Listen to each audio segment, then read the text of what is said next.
was all Alphonse's idea. He spent a long time thinking about how we could all survive this.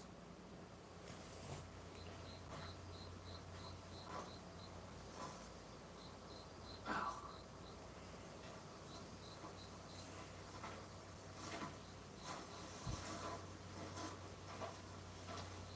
Everything's ready on my end.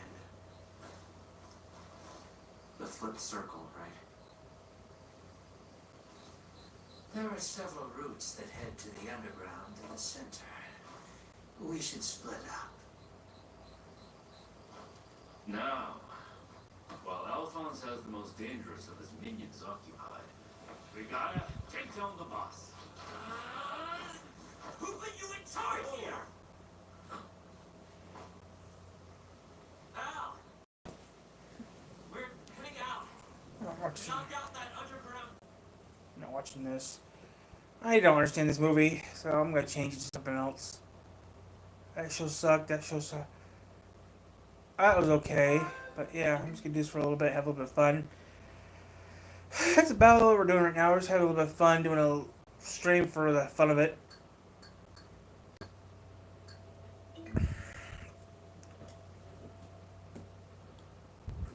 Okay. That's nothing.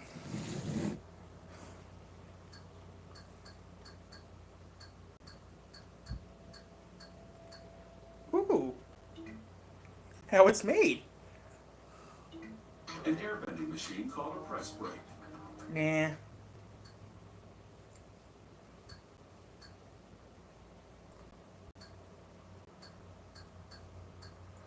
We're just gonna kill some time.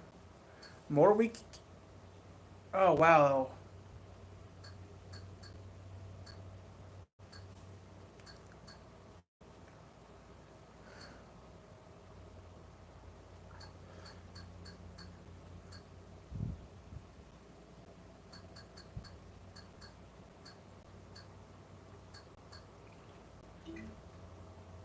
We're just gonna make some channel.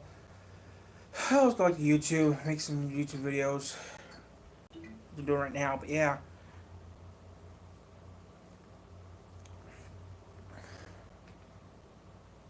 I was going to do that, but I think I'm gonna change my mind. Can't have that. That's dangerous.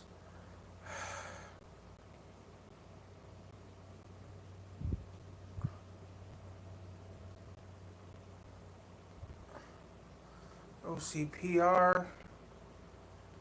The Roku froze again. Or the YouTube freeze up, but yeah.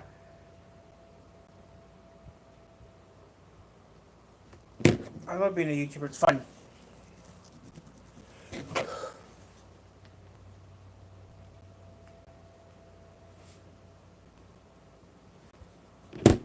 Right back at the reset the Roku.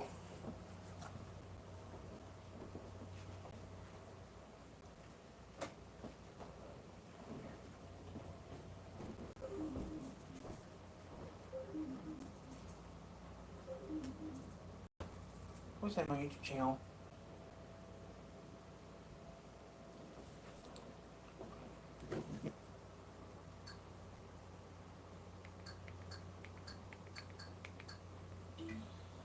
I don't know what to do. I want to do something, but I don't know what I should do.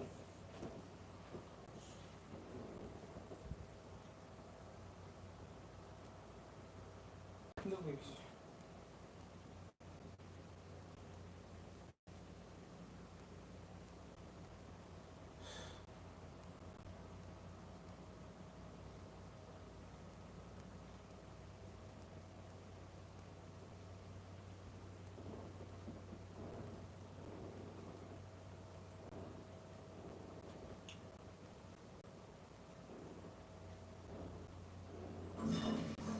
We're about to see if these two antiperspirants can stand up to the heat. That's it.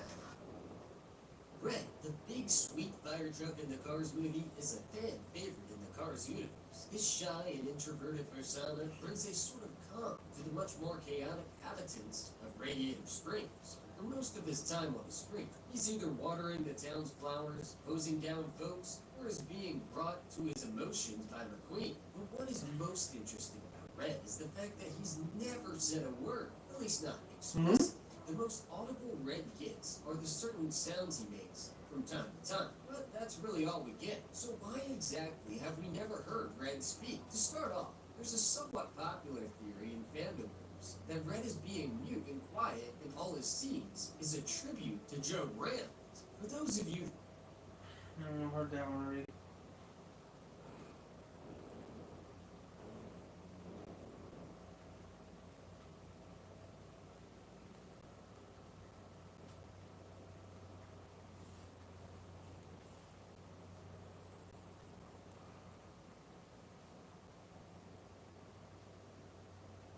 Good morning, everybody. Welcome back. Good morning, everybody. Welcome back to the Aurora Fire Rescue YouTube channel. By popular request, I am here at Fire Station 17 with Lieutenant Brown. He's the acting captain here at Engine 17. He's kind enough to give us a tour of the firehouse this morning. Can't wait to take a look inside. This is different than any of the other firehouses that I've ever seen. It's an actual house. Tell me about why this firehouse is in a residential neighborhood and like a normal house. They usually nowadays are opening up houses instead of stations in areas that are new, and it's just their way of getting into the community. It's a natural look right off the bat, and then also on top of that, the finances aren't there just yet to open up a full station. I just found this morning actually a full station would cost in the realms of $15 million. So it's a cheaper route to go to open up a fire station in the home, and then you can resell it down the road. Legit house. The new station you're trying to build $15 million. So, Yeah, that makes total sense. And this isn't the first time that the city of Aurora has done this, right? They've done I this need to since get a new 13, cave. that was the first house that I'm aware of. Ground back in 2001, and I believe about 2 or 3 years later they opened up 13s in a house, and then 15s was another station that was opened up in a home also. So in my career, there's been 3 stations now that have opened up in homes. Awesome. And yeah, our viewers will get to see a video that I did with 15s here probably after this one. So yeah, 15s has been something similar. They're in a way nicer full 2 days ago. firehouse now. So by Good baby. comparison, it'll be kind of Good baby. different. So why don't we take a walk inside and check things out? So legit. So when you walk in, immediately to the right here, we have over here it's our front office where they do their PCRs and different ports in here. So we have a couple computers and back in the back room here, a printer. So Okay. Yeah, so making use of closet space to be the firehouse. Okay. So this might be someone's bedroom in a normal house, and in a future house. And if their family moves in this house in the future, you have a nice walk-in closet, but we're using right now for an office. Right on. I see the wall map right there, and if we take a walk over here, we can see the green. This is Station 17's district, right? So this right here is Station 17's district. We border up to Sable, Altura, and Bennett Fires out further east. But all this green area is basically where we run. We're running beyond I-70 here up into this area. I'm not sure that's 38th 38th Avenue. part there. That's kind of the border up there at the north. Okay. And down south here, it's this is kind of where Mount Trashmore is down here. Mount Trashmore? Landfill, but we're kind of bordering up the 15s area here. Okay. And so that's the south area. And then the east can go out pretty far east. We're annexed pretty far east, and we share that with Bennett and the Sable Altura. And then we go as far to the west as E470 there. Okay. And where we are right here, we're basically First Avenue and like Harvest, Powhatan Road, that area. There's Powhatan coming down, and then Ellsworth, and then our stations here. And this is basically our community here. So on the map, it looks like maybe the biggest First Due area-ish, like by kind of compares to Station 16 up there on the north right now. Right, I would say it definitely did 16s and 15s around the little there as far as the biggest. Sure. And then most of what you're covering, like we're here in the neighborhood where all the houses are, but that big area north of I-70 is like mostly for future growth, right? Oh yeah, definitely. There's plenty of space to grow a little bit north and basically mostly east. So we have a long reach out in the biggest area we haven't developed yet, so. I need to get a new case. On average, how many incidents is Engine 17 responding to each shift? Each shift, we're getting about 1 to 2. Okay. So right now. And, that's kind of nice to be able to sleep at night. Yeah, and awesome for the community to have a paramedic engineer for those 1 or 2 emergencies that do happen, but planning for the future, I'm guessing this firehouse will be busier than that once it gets built. Up in, this area here, let's see where we'll on first. So this is the school right there. Here's our house right there. So we have a bunch of phases. I mean, it goes to 7 phases. Right next to a school. Phase 6 and 7. But south of us, we're in phase 1, the yellow, 2, 3. Where's 4? Where 4 is, but you see how far it goes out. It goes to 10 phases. Okay. So, and then that commercial development should be in this area here, just south of us. Okay. Come on out here and come down, you should hopefully have a commercial store there. Nice. So, we got a room here, we usually have our engineer up in this top room here. Okay. And then we have 2 rooms down below we'll show you. And then, the officer room is also on the first floor. Nice. So, That's different though. A fire department actually uses that actual house in Aurora. Is that Colorado or is that somewhere else? Or is Aurora somewhere in Aurora? I'm gonna stay on YouTube for a couple hours. And drink some yogurt. Yeah. this is a stairwell to the basement. We'll get down there in a little bit. Okay. Got a bathroom up here. They call it a powder room in a home. So here's your powder room. And then our kitchen. Real open scheme plan, which is totally opposite of what it was at 15's at their home. Pretty closed in scheme plan, and kind of felt like you're a hermit in that thing where you're in there for a full 24 hours. But here it's a little bit different. I mean, I have the experience of all the other stations. This is a much better layout for a crew of 4 to share. Sure, yeah, this looks incredible. Open plan to your TV room and dining room and kitchen, and big large pantry just beyond that refrigerator. 4 people actually live there. Like an extra house. Walk-in pantry, double oven. It's kind of an interesting place. I almost feel like I'm doing just a normal realtor tour in a single family home, you know? And it feels a lot different than a firehouse. But this is a really cool space that you guys have for the day room too. It's our little day room, yep. Nice. And then it flows into the dining room. Our refrigerator is actually in our dining room, so. Oh, okay. 3 fridges. Yeah, that makes Refrigerator sense. past the first was a central fund refrigerator. These are our shift refrigerators. Okay. So put all the main food in there in our central fund, and then all of our individual food for our shifts in our shift refrigerators. Right on. And there's a nice little balcony or a walkout patio back here. It's really nice to get out on. This is my favorite part of the whole entire station, actually, besides the weight room, because you come out here in the evening and you can see the storms rolling in. It's just a beautiful view. We're just stay in for a couple hours and see how long we stay on here until the tablet dies. I don't know how long the tablet lasts for. I never did test it. This is a tablet test. Just really beautiful. Watch. I'll be making lunch in about an hour. So, Yeah, I eat lunch early. I eat lunch on 10:30, 11 o'clock. tranquil. Yeah, the backyard space, especially right here. We just recently set up a bird feeder and a little bird bath for our birds. Right So on. we have the birds to watch every once in a while when they come through. Hanging out with the neighbors. Oh yeah, they love their bath. And then back through here behind the refrigerators is where my office slash room is. Before you get in there, there's a laundry room to the left there, and to the right is the officers' quarters. Wow. Wow, very unique for a firehouse, right? Own personal bathroom. So giant walk-in closet, giant bathroom, nice shower, and yeah, this is The full primary suite. the suite.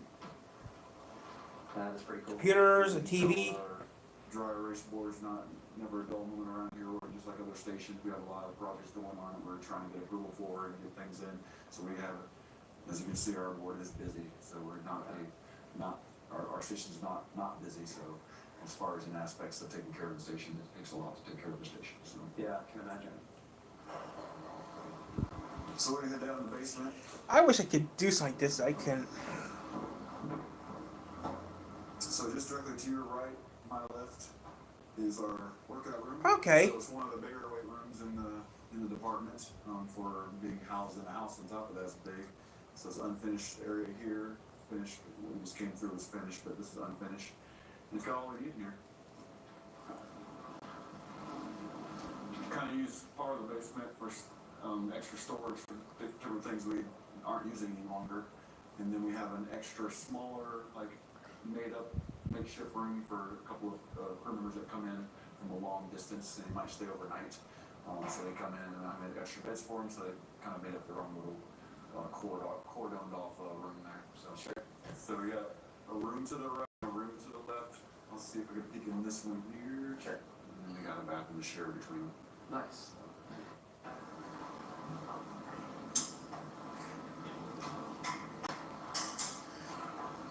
Wow, big nice basement. So I think the next place to see would be the massive garage that people probably aren't accustomed to in a Sure. single family home. So What is the garage? Sounds good. My favorite part. So we're gonna take a right after the upstairs. Utility vestibule here.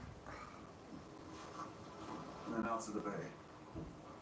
So if you were to be a family and buy this house afterwards, you have a nice oversized garage that you have a family that's living in 15s is benefiting from right now, and in 13s they benefit from that. They kept it, oversized garage door, and put a lift in here and everything. If you're a mechanic, it'd be the mechanic's dream. Oh, absolutely. Yeah. Incredible space. High space, high ceiling. Of course, the door is going to stay with the house unless they convert it back to our Riverside door. Yeah. See why someone would do that. So Yeah, I definitely wouldn't if I lived here. Right. This would be the shop. Just look at it as a house. there are plans down the road also to make this more health safety. We're going to have vestibule. That's going to be turned into an actual vestibule. We came through the little sink room there, and then What's that? off to the right, all of these bunker cabinets are going to be pushed over to this side, this wall, and it's going to be a totally enclosed bunker room to keep those contaminants contained in the bunker room. So that's in the works down the way. All right, LT, thank you so much for showing us around Fire Station 17. This was a really cool experience for me. I remember seeing pictures of this before I started at Aurora Fire Rescue, and I was always curious what's inside. And I know our audience... Oh, that's different. It's different. Oppie sucks! It's gross. Good morning, everybody. Welcome back to the Aurora Fire Rescue YouTube channel by You Pop. could this here we got. Okay. We have seen that one. This is Colorado. Okay, I was wondering.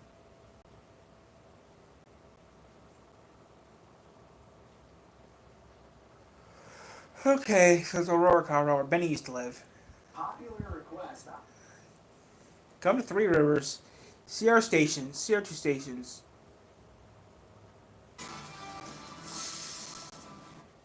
So, yeah.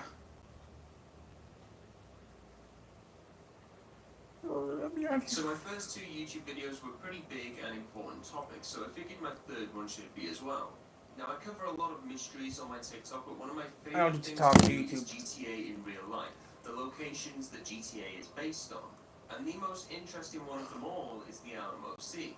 Now the video of this I did on TikTok did really well, and I understand why. It's because the Alamo Sea has so much lore, it's unbelievable. It's In GTA poisonous. 5, the Alamo Sea isn't really that important. In story mode, there is a plane at the bottom of the Alamo Sea, but in GTA Online, there's nothing. Now, we all know what that plane is from. It's from Mission Minor Turbulence in story mode, where Trevor crashes the cargo plane into the Alamo Sea. I almost landed at his But apart house. from that, the Alamo Sea is pretty much useless until you know the lore in real life. It's Now, poisonous. obviously, every location in GTA 5 is based on somewhere in California, and the Alamo Sea is based directly on the Salton Sea, a very interesting location. So you've probably all noticed that Sandy Shores is a complete dump. Abandoned vehicles, abandoned buildings, it looks like nobody lives there at all. And that's because Sandy Shores is directly based on the surrounding locations Aging of the Wheels. Salton Sea in real life. One of these examples is Bombay Beach. It's pretty much a wreck in real life, and this is what 18 Wheels. I rewatched 18 Wheels. Shores on. So the Alamo Sea is based on the Salton Sea in real life. Well, the Salton Sea was once one of the most popular resorts. We watched 18 Wheels. Hey! About a month ago, we got a snowstorm, so I did what any reasonable person would do and borrowed a radio. I just did a new video. I'm gonna put it on. Okay, I'm gonna watch it. Towing with an electric truck. Forget what the internet has to say about it. I've encountered people in real life who openly scoff at the concept of pulling a trailer with an electric truck. They act like I just told them I'm going to try to climb Mount Everest in a wheelchair. Now, don't get me wrong. If your main use case for a truck is long-distance towing, then an electric truck probably isn't for you.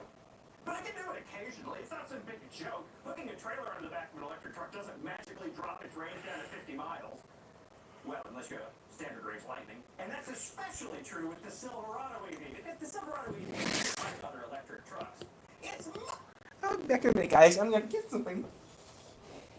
Keep this channel going, Tyler, like you've been doing. It's already 10 o'clock. Wow, you remember? Tell everyone to test. Everyone's test. Then you just want to. Okay, this test. I'm going to do test today. Okay, first thing I gotta do is clean up the stove. And then the oven.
Barely fits the building from the paint.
much larger battery. So to give you a basis of understanding just how useful an electric truck is for towing, and to show you how far it can go while pulling different kinds of trailer at highway speeds, I did a bunch of testing. With weight, without weight, with empty trailer, with different things on trailer, with different electric trucks, and so on. And with all of this testing done, I can answer more than just how far will it go. I can answer other questions like, what affects range more? Is it weight or is it wind resistance? How much does it cost to fuel this pig? Does the efficiency of the tow vehicle really matter, or is it all about the trailer? And finally, why is this DRL so much brighter than this one? Okay, maybe I don't have an answer for that question. I know, IoT law. This is a video about towing, but first I wanted to talk about the impact of gaining weight in your vehicle. I mean hauling stuff. I have seen far too many comments online to the effect that we can't have an electric work truck. What's a little bit thing up? What the hell's your hair, Robert? It needs to go anywhere. That's not how it works. At all. But rather than just tell you it has almost no impact on the range, I tested it. I designated this 30-mile stretch of interstate as my test loop. I started at this exit where I reset my trip computer.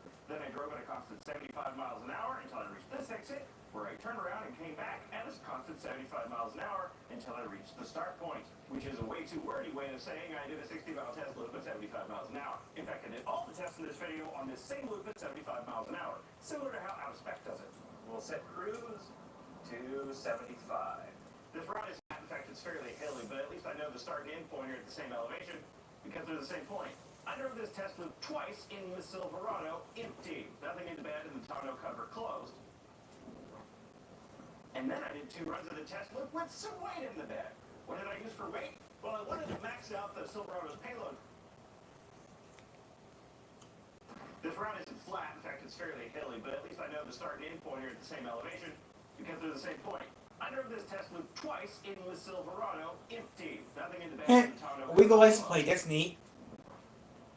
And then I did 2 runs of the test loop with some weight in the bed. What did I use for weight? Well, I wanted to max out the Silverado's payload capacity, so I went to Home Depot and bought this half pallet of shingles. And yes, he did tip my tailgate. If the info I looked up is correct, each bundle of those shingles weighs about 70 pounds. There were 22 bundles on that pallet, so that pallet weighs a little under 1,600 pounds. Given the Silverado's payload capacity is 1,400 pounds, I'd say I maxed it out. A lot. Plus a couple hundred pounds. And me. It's fine, don't worry about it. 1,500 pounds in the bed, there's no difference in the power delivery.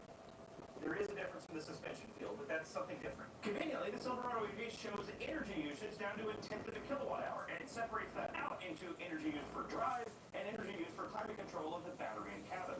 The results. The energy usage of the 2 empty runs averaged together was 31.8 kilowatt hours for an efficiency of 1.86 miles per kilowatt hour, or 532 watt hours per mile, or 63 miles per gallon equivalent, or 75 miles per UK gallon equivalent, or 3 kilometers per kilowatt hour, or 333 watt hours per kilometer. For the rest of this video, I'm going to keep conversions to a minimum, and I hope you understand why now. Anyway, that efficiency My head hurts. results in a fully charged range of 390 miles, or 632 kilometers. And the results of the 2 fully loaded test loops averaged together was 33.4 kilowatt hours of energy usage for an average of 1.78 miles per kilowatt hour, which would work out to a full charged range of 374 miles. Fully maxing out the Silverado's payload capacity and then some resulted in an efficiency drop of just 4.3%. You wouldn't notice that in real-world driving. Given the Silverado was like 400 pounds over capacity, I'm comfortable saying weight doesn't matter. And actually, there was a slight aerodynamic difference between empty and fully loaded because I found out I couldn't close the tonneau cover with the shingles in the bed. So it's possible the efficiency difference was because of that rather than the weight. Obviously, this is a highway test loop. The results may be different in a stop-and-go city driving scenario. Now, you might be curious how this compares to a truck with an engine. Does extra weight impact a gassy truck more or less than a whispering? Well, that's new, new logo. To test this, and I have an F-150 with a 5-liter V8 to test it with. But I wasn't super comfortable buying and returning the same half pallet of shingles from Home Depot a second time. So this time I went to Lowe's. I again bought a pallet of 22 bundles of shingles, which should weigh just under 1,600 pounds. The guy at Lowe's also dented my tailgate.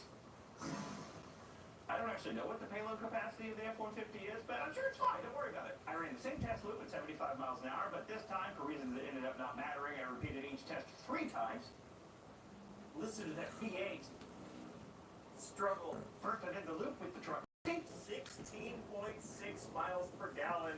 That's terrible. This one loop in the F-150 used more energy than 2 loops in the Silverado. Actually, it used more energy than 3 loops in the Silverado. To be fair, I'm pretty sure some portion of that gas tank was ethanol. It won't matter for this test because we only care about the difference between empty and full, and I did all the tests on the same tank of gas, but the ethanol content in the gas will lower that gas mileage just a little bit. And then I did the test loops with 1,500 pounds of shingles in the bed. Oh, you can definitely feel the weight of this one. This 5-liter V8 sounds great, but it sure is gutless. Come on! Before doing this test, I was positive that the F-150 would be more affected by weight than the Silverado. It was just a foregone conclusion. Well, the average of the 3 empty runs in the F-150 was 16.7 miles per gallon. And the average of the 3 fully loaded runs was 16.6 miles per gallon. I was wrong. That's not even a statistically significant difference. In the Silverado, weight barely made a difference, but in the F-150, it essentially made no difference at all. What we're complaining about the Silverado EV, sponsored by Factor. Ready to meals. Factor sucks. Somewhere in here, water is being held. So even though the front doesn't leak after a rain, everything in this part is wet because that water that's being stored in there evaporates up and condenses on the underside of the hood and drips down and drenches everything in the front. You know the spiel. Factor's delivered in chilled boxes straight to your door. It reduces grocery store runs, it reduces fast food intake, and when you're hungry, you just pull a meal out of your fridge and pop it in the microwave. Just conveniently stored in my wet trunk. All I need to do is slide off the cover, stand the film vented, It's boring. pop it in the microwave. The power-based function that allows me to use the outlets when the truck is off isn't working. The button doesn't do anything. So to use this microwave right now, the truck has to be on. It's just like that. I got a hot meal ready to go. I also brought one of Factor's cold-pressed juices with me, but I accidentally left it right here. And now it's warm. So I'm not going to do that. Factor has loads of options to fit your preferences. Factor's not that good. Calorie Smart, Etc. They also have delicious add-ons like these cold-pressed juices. They won't be warm like mine is. This is roasted tomato and feta cava topping, and it's really good. It's not Factor's not that good. Chicken breast meals, which are somehow magical out of a microwave. Can you see it? This DRL is significantly brighter than this one, and it extended to the blinkers too. I know why. It's the DOT rules. DOT law. And use code 50aging meals at checkout for 50% off your first box plus free shipping. Again, that's factor75.com and use code 50aging meals at checkout for 50% off your first box plus free shipping. Thanks again to Factor for sponsoring this video. It's the DOT. Now, let's do some actual trailering, shall we? Weight affects efficiency very little, so this next set of test loops will show some factors that do affect efficiency a significant amount. First, I did the test loop empty with no trailer as a baseline. Again, at 75 miles an hour on the same 60-mile loop of interstate. From this point on, I stopped repeating all of the test loops because it required more time than I had available. The results of run 1 empty, 1.93 miles per kilowatt hour. Very slightly more efficient than the test loop I did 2 days prior. The first loop with the trailer will be this mostly empty trailer with an inconsequential amount of wood on top. One of the things I love about this truck is with that empty trailer back there, I can't tell it's back there, which is a problem in some scenarios if I forget what I'm doing, but mostly it's a good thing. This empty trailer run dropped to 1.45 miles per kilowatt hour. If we extrapolate those numbers out to a full charge range, that's going from 405 miles of range down to 304 miles. As we've already established, weight alone barely makes a difference. So why does this empty trailer have such a noticeable impact on energy usage? This empty trailer is very low profile, but it does still create some amount of wind resistance. It is wider than the truck after all. And also, the trailer is adding 4 whole extra wheels worth of rolling resistance. For the next loop, as less of a test and more of a demonstration, I didn't add or remove any wood from the trailer, but I did slightly rearrange it.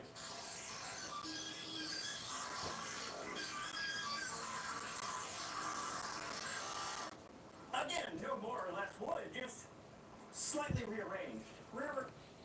Nah, yes. I'm gonna change it. I'm gonna change it. I'm not gonna using wheels. That sounds stupid. What's what we do? I don't know.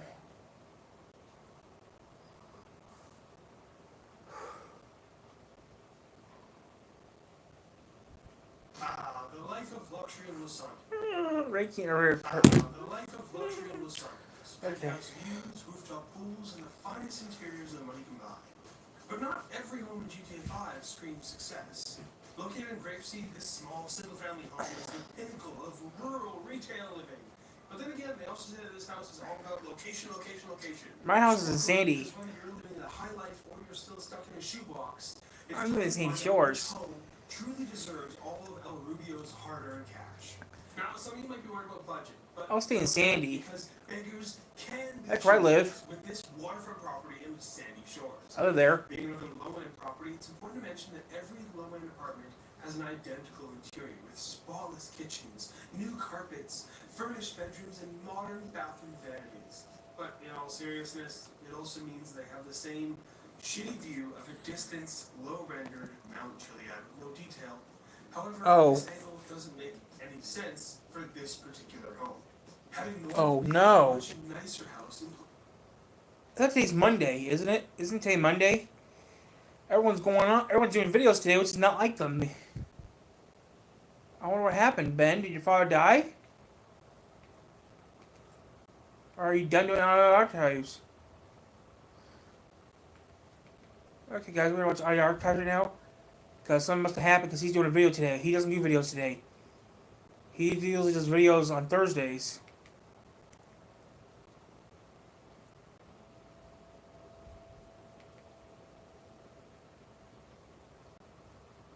I don't know what's going on, guys. Ben just did a video. It sounds like Ben just did a video. I don't see it, but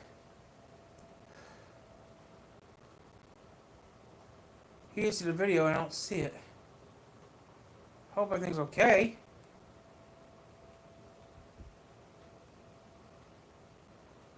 We won't find out until later.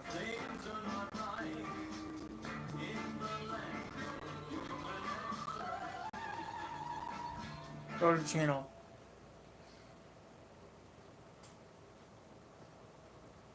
Five months ago.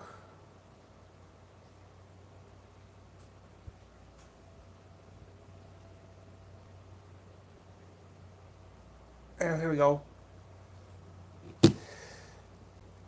This came out like a minute ago, so. Well, I allegedly only have 12 minutes to make this video, so I will definitely try and keep this one brief. The radio, weather radio just out of the shot here. 1 minute keeps ago. going off tonight, and I guess we're in for some severe weather, but I It's only 3 minutes long, so it's just happening. But anyway, I just finished shooting a Ben's Junk video. Well, I allegedly only have 12 minutes to make this video, so I will definitely try and keep this one brief.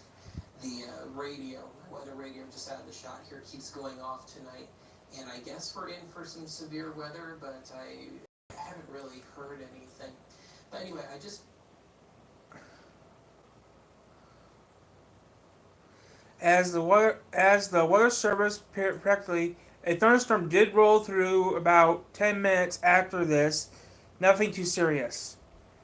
Finished shooting a Ben's Junk video, and I do intend for there to be a Ben's Junk this week. But there is a little bit of a change of plans into just how things are going. So I did the public domain live stream back on Thursday night. Didn't see it. Very, very late Sunday night going into Monday morning here. Oh, so last night But, filmed it. Okay. Anyway, back on Thursday night, I mentioned that earlier that week, my father, who has dementia, has been officially upgraded to end stage, and we didn't have our meeting with the doc until Friday afternoon, so, after the live stream. So we were more than anything wanting to hear the prognosis, and we were kind of expecting to hear something like 6 months to a year, but no, the prognosis is more like 1 month. And of course that could be totally wrong, but that's kind of what we're going by at the moment.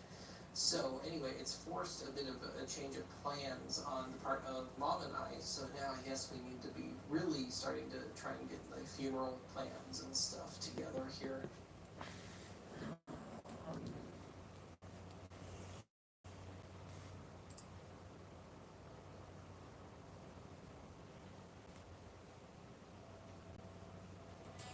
Power tools.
So I still have a Ben's junk in the pipeline. I just finished shooting it, hence why I'm doing this so late at night here. But yes, I have every intention of there being a regular Ben's junk video this week. And beyond that, I will still continue to attempt to have some, probably just a little thing every week, like a Ben's junk or some general chat. I suppose it doesn't change things too much, but there is a much greater chance now of me having to go truly silent for a week or two or three as needed over the next month or two. But yeah, I will attempt to keep things some semblance of normal here. So anyway, I am down to 9 minutes before I have to apparently truly cut out for the night here. So I guess I'll go ahead and wrap it up. And yeah, that's just kind of what's going on here. The talks are about moving Dad into hospice care this coming week and just kind of preparing for the end, I suppose. So yeah, not a great thing to pass along, but by the same token, not unexpected.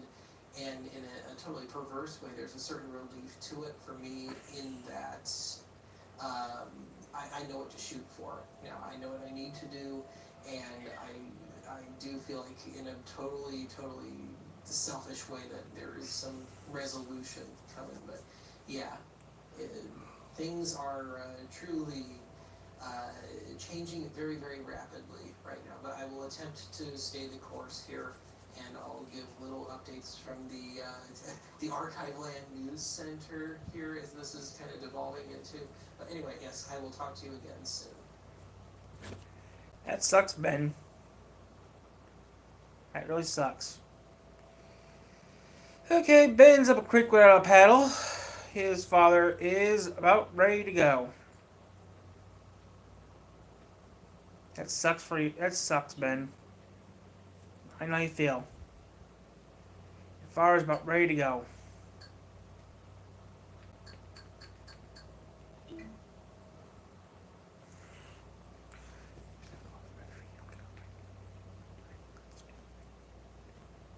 So yeah, I call Benjamin from the archives.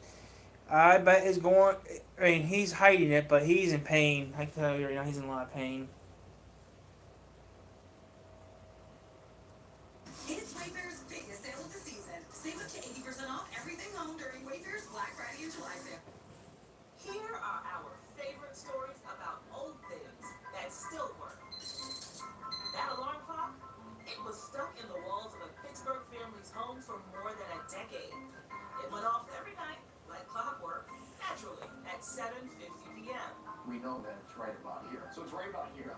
Yeah. So if you're sitting right here, You would hear it right behind at 10 minutes to 8 p.m. every single night, you hear this beeping sound.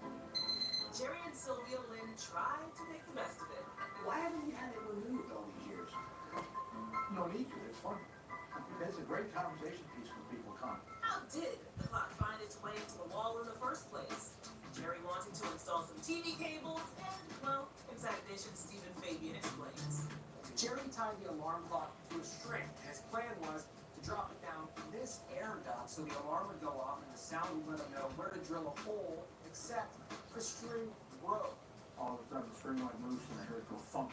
Oh, jeez. You thought the battery would last how long? I thought at the most 2 or 3 months. And then it would die, and it was a deal. No big deal. Never worry about it. But it was still going strong after 13 years. So a local air conditioning company volunteered to extract the timepiece. I see a clock. Now, are you going to miss the alarm at 7:50 every night? What about if it's on the mantle ringing? That's right. The clock found a place of honor on the Lynn's mantelpiece.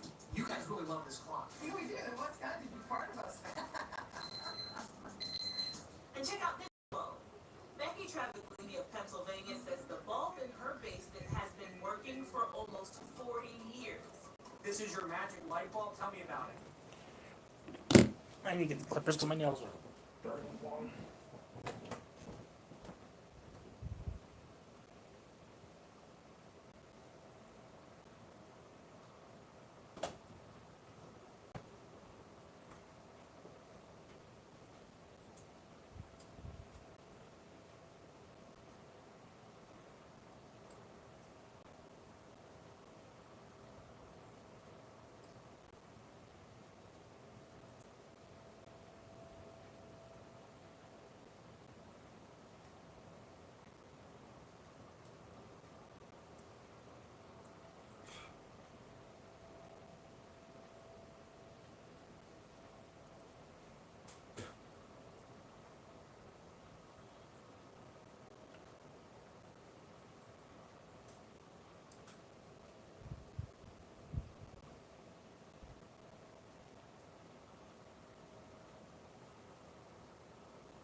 October of 1980, we bought the house. The light bulb was in the house when we moved in. It's the same light bulb and it still works. But that bulb can't hold a candle to this one.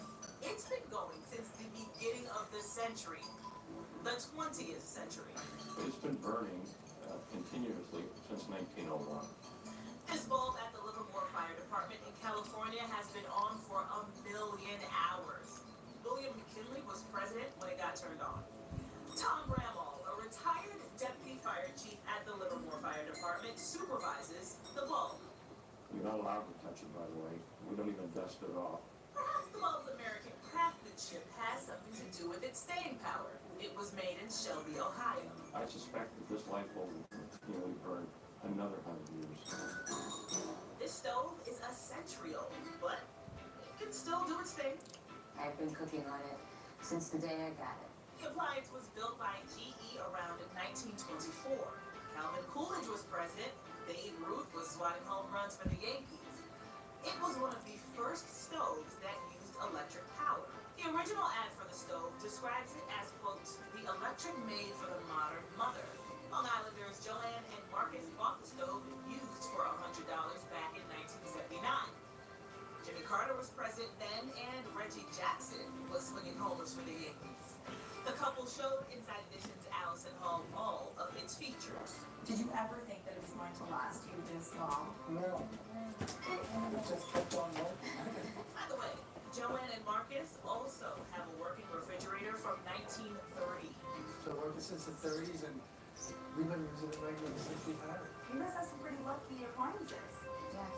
Yeah, I guess we do, yeah. And look at these pants. They're the oldest pair of Levi jeans. This is a pair of 1890s Levi's blue jeans that have virtually never been worn. The boxy fit jeans have a button fly, but only one back pocket. They didn't add that until 1902. No belt loops either, though they do have copper rivets and metal buttons. You had suspenders on. The jeans even have a Levi's guarantee inside. Troubling note. They're positively superior to any in the United States and made with white labor and enjoy a national reputation. Even back in that time period, they still had the original leather label. This gentleman had a 44-inch waist and a 36-inch inseam. So he was about 6'6". I'm guessing about 6'6" and about 300 pounds. He was a big man. He was a mountain of a man. Indeed, he was a legendary pioneer named Solomon Warner, who lived around Tucson, Arizona. And this guy truly was the John Wayne of the Old West. With a classic sense of style that might still fly today. And here's another stylish old garment that still got some.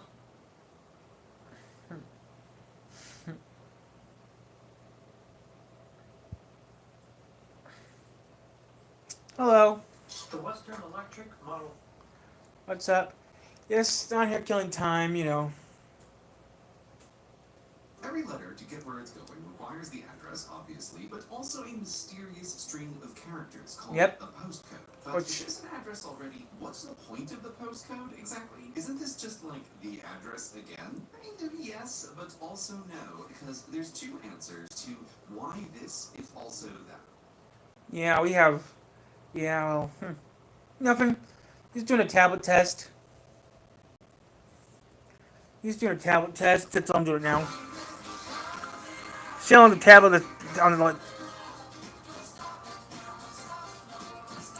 Just do a tablet test. Showing the tablet will last with full battery. Never did one of these tests before, so yeah. Had a tablet for a couple years now. We'll do a tablet test. Use Lysol Air Sanitizer. Following is a big program brought to you by Rockefeller. This Showtime So yeah, just talk to me. I'll talk to you. is now My friend Ben, he's having problems. My friend Ben's going crazy. My friend Ben's having problems right now. under $100.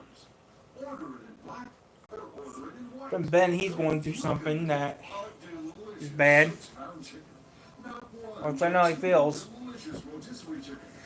A scrumptious, flavorful 6.5-pound standing rib roast.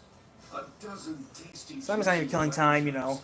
A 6.5-pound caramelized honey ham.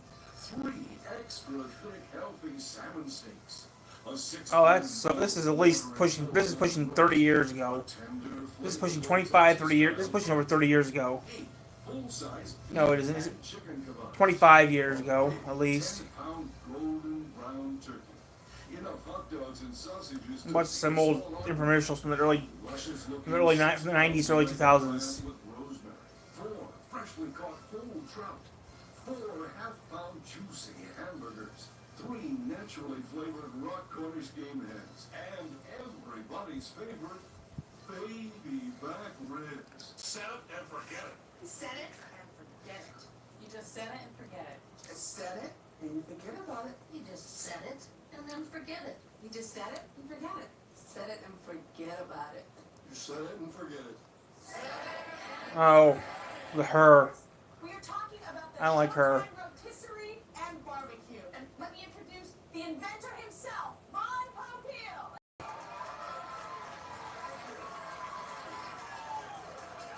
Okay.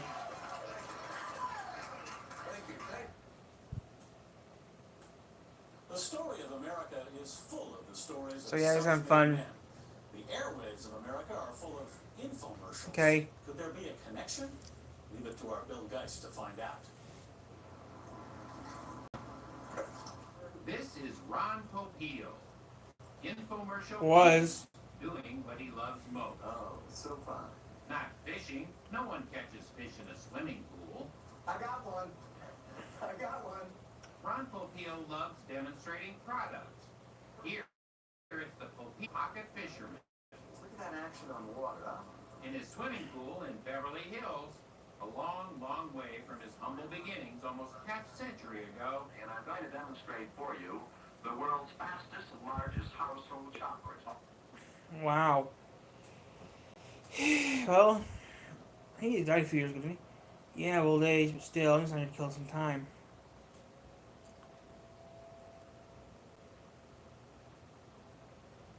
Are you Patrick? No. I'm an only child. I don't have no brothers or sisters. I'm an only child, so no, I don't know who that is. This is 100. Oh, I moved schools a few times. I moved. I killed my plants. Ah, bummer. What kind of plants? Some kind of fern? Try putting them in the shower. Steam. On it. Am I supposed to be in the shower with them? Definitely not. When you're the boss, you're always working. Problem solving. Planning. Innovating. You don't have to stop and think about insurance. At Franken Insurance, our local independent agents are your true partners. Yeah, make that Working with you to minimize risk with custom insurance solutions and ongoing guidance, so you can move forward. I'm back. I was just making my lunch Franken early. Insurance. I was making my lunch early.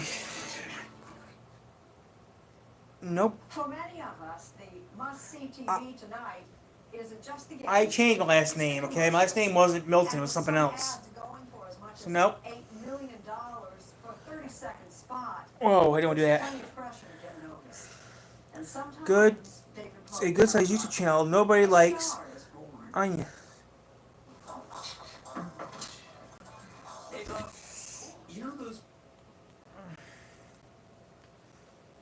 Point of our day, and I'm like, mom needs a steak.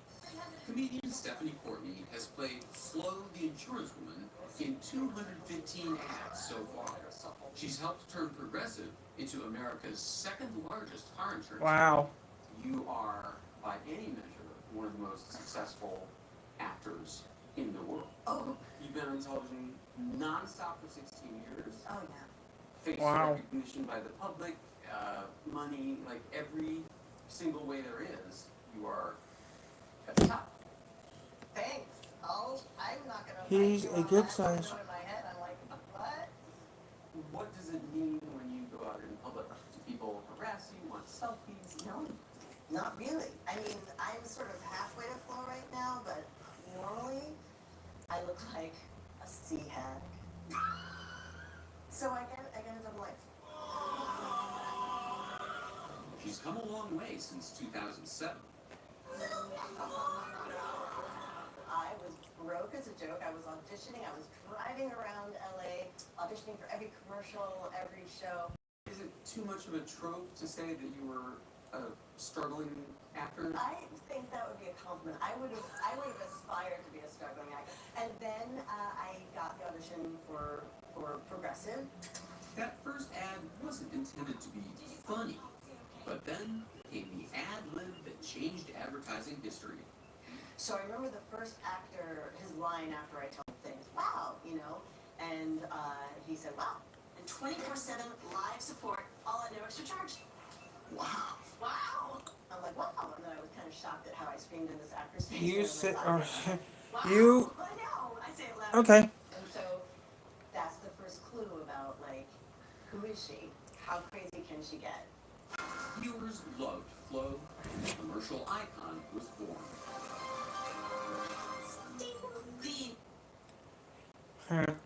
That's weird.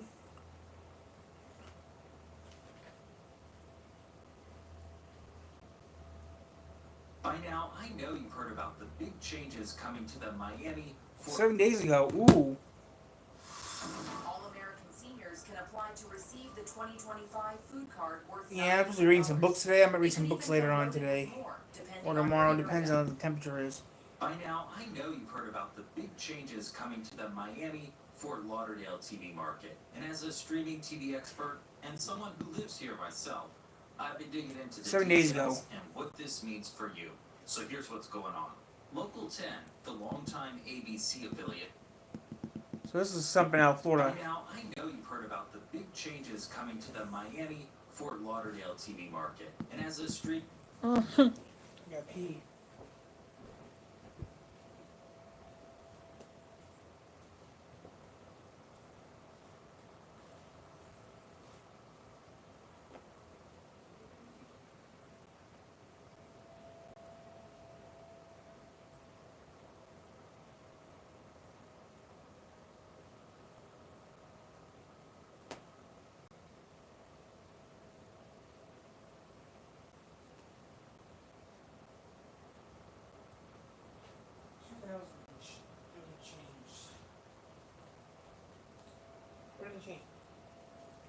Everything changed in this year.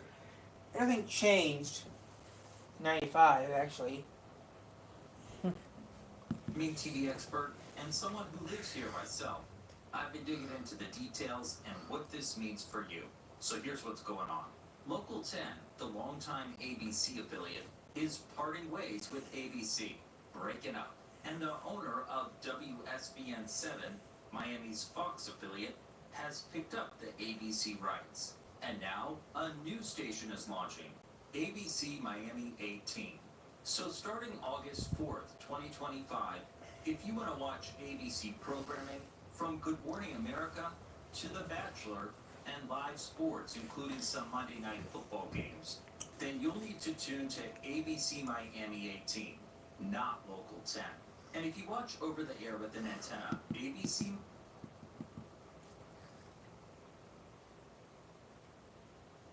Comcast, AT&T, DirecTV, Beezaline, 18, Bluestream, Hotwire, 3, over the air, 18 or 17 and 7.2. Start. Oh wow, that's gonna be surprising. Miami will broadcast on channel 18 and also 7 programming from Good Morning America to The Bachelor and live sports, including some Monday Night Football games. Then you'll need Miami 18, not Local 10. And if you watch over the air with an antenna, ABC Miami will broadcast on channel 18 and also 7.2. Fox programming, that will stay on 7.1. No changes there. If you've got a traditional cable or satellite plan, ABC Miami is going to be on channel 18, at least in most cases. And for people who stream live TV through services like YouTube TV and Hulu Live, well, just search ABC, since most of the live TV services don't use channel numbers anyway. And when ABC network programming is not airing, the new ABC station is going to be showing a lot of local news. And those are going to be simulcasts of WSBN 7. So more about these and more Craig on 2 channels instead of 1.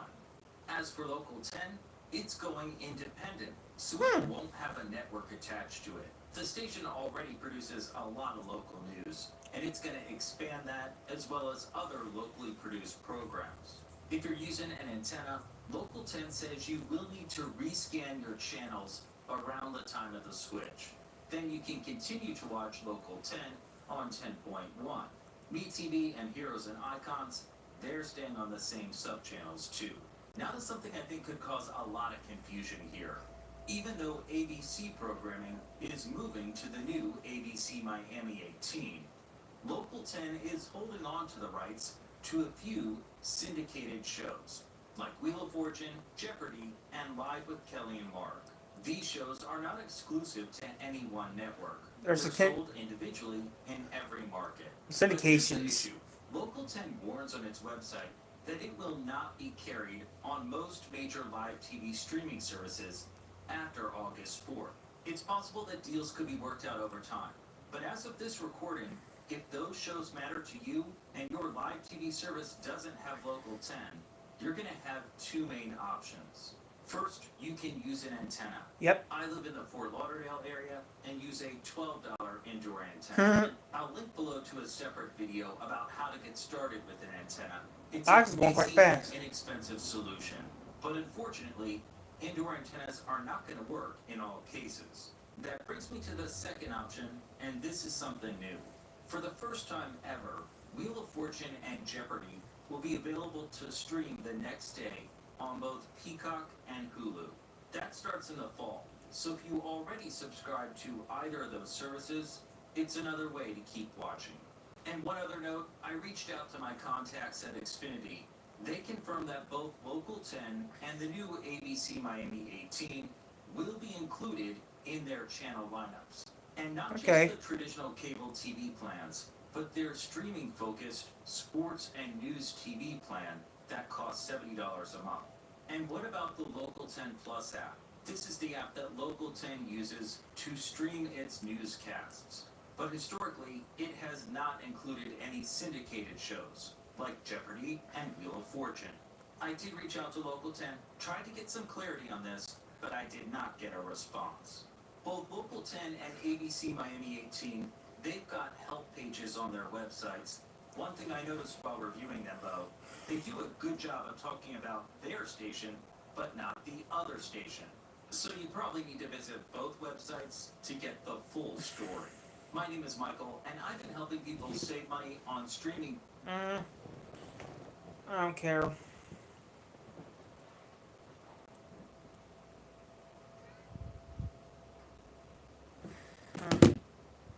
Want tuition-free community college? Path with the new Community College Guarantee. All high school seniors and recent grads are eligible, no matter your GPA or family income. Just drop your FAFSA to apply. Get started at mi.gov/achievement.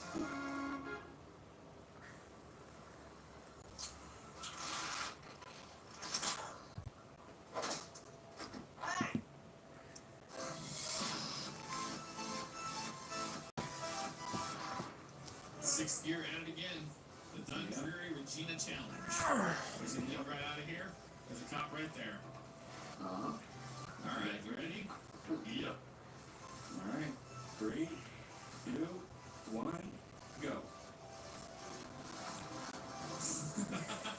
This is like...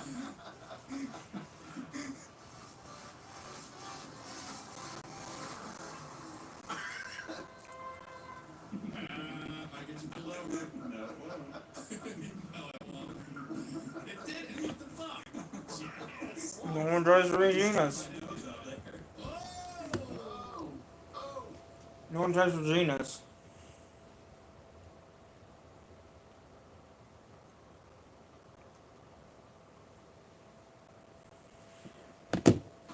Welcome to Date Around the World.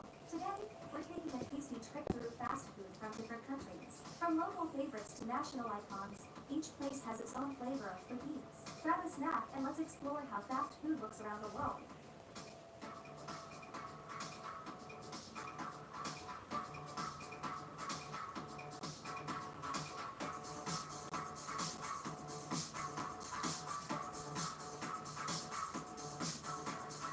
Bob's sells burgers, milkshakes, and Brazilian-style fast food across Brazil. It is a popular fast food brand originating from Brazil.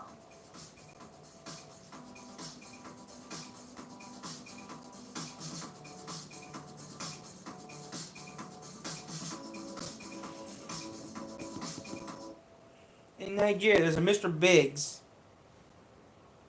with two G's and two G's. It looks like a ripoff of McDonald's a little bit.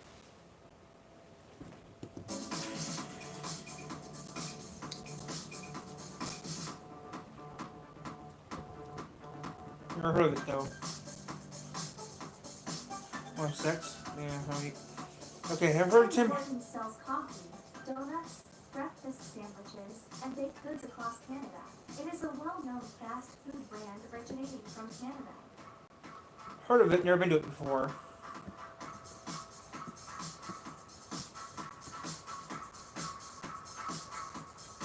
Big Square, Kenya.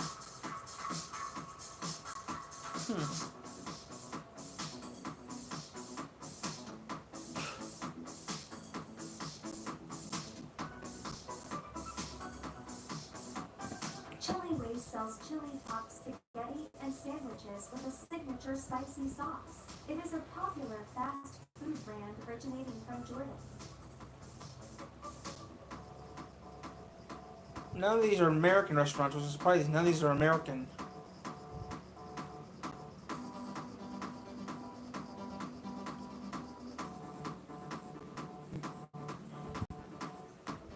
El Palo Loco, Mexico. Heard of that place in America. It's based in Mexico. Pep's Pizza sells American-style No way. pizzas, burgers, and lasagna across Norway. It is a well-known fast food brand originating from Norway. None of these are American. The reason I'm not saying any of these restaurants is showing because never heard of them. Hi, baby. I hear ya.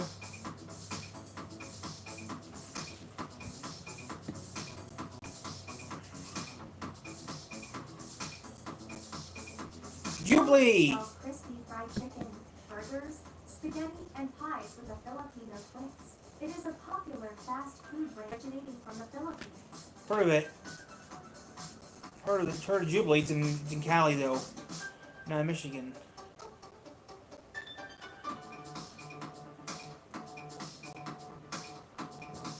Come on, show one American restaurant.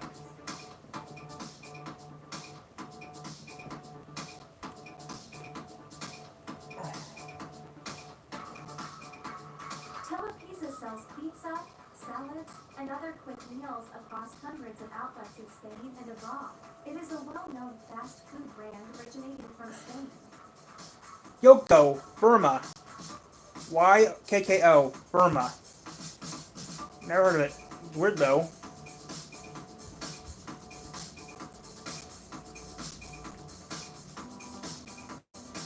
Lucky Burger, Cambodia. Come on, they're not showing no American restaurants yet. Which I'm surprised. Burgers sells high-quality, sustainable beef and plant-based burgers with fries and shakes nationwide. It is a popular fast food brand originating from Sweden. Cook Doctor, Egypt. Quick, Belgium. But nothing American yet.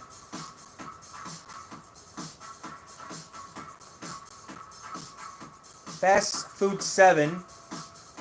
McDonald's sells burgers, fries. Okay, Fast Food 7. North Macedonia. McDonald's, United States. That's one American restaurant. Shakes and breakfast items across thousands of global locations. That's one American restaurant. It's a globally recognized fast food brand originating from the United States. Hesburger, Finland. Heard of Hesburger a few times in Finland. Heard of Hesburger.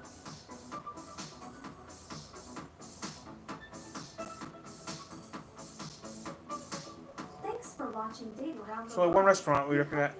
Oh, like 3 restaurants I recognize. From burgers to fried chicken. You guys, that channel, that sucked. Stress, sweat, stinks. No other deodorant fights stress sweat better. Secret clinical strength deodorant. It's time for an industry reset. Introducing Gear Wrench Diagnostics. Get the premium functions and full capabilities you need, all at a price. You cook food on your stream. Gear Wrench Diagnostics that break all. Yeah, I cooked something, but yeah.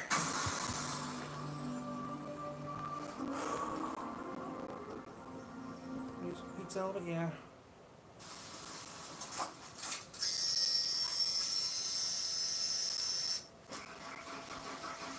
I remember that. That sounded great. That sucked though.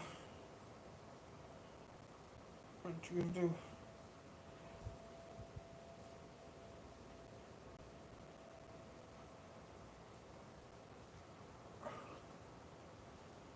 Okay, I need to make some money. Eventually make some money on this YouTube channel. This is the way credit cards used to work. Visa, Diamond, American Express, MasterCard. They all work the same way, but they're all going to change. This is the sweep of the future. 1985. And this... I'll watch this in a second. I'm gonna get myself a slice of pizza. I cooked earlier at 10:30. Yeah, cook.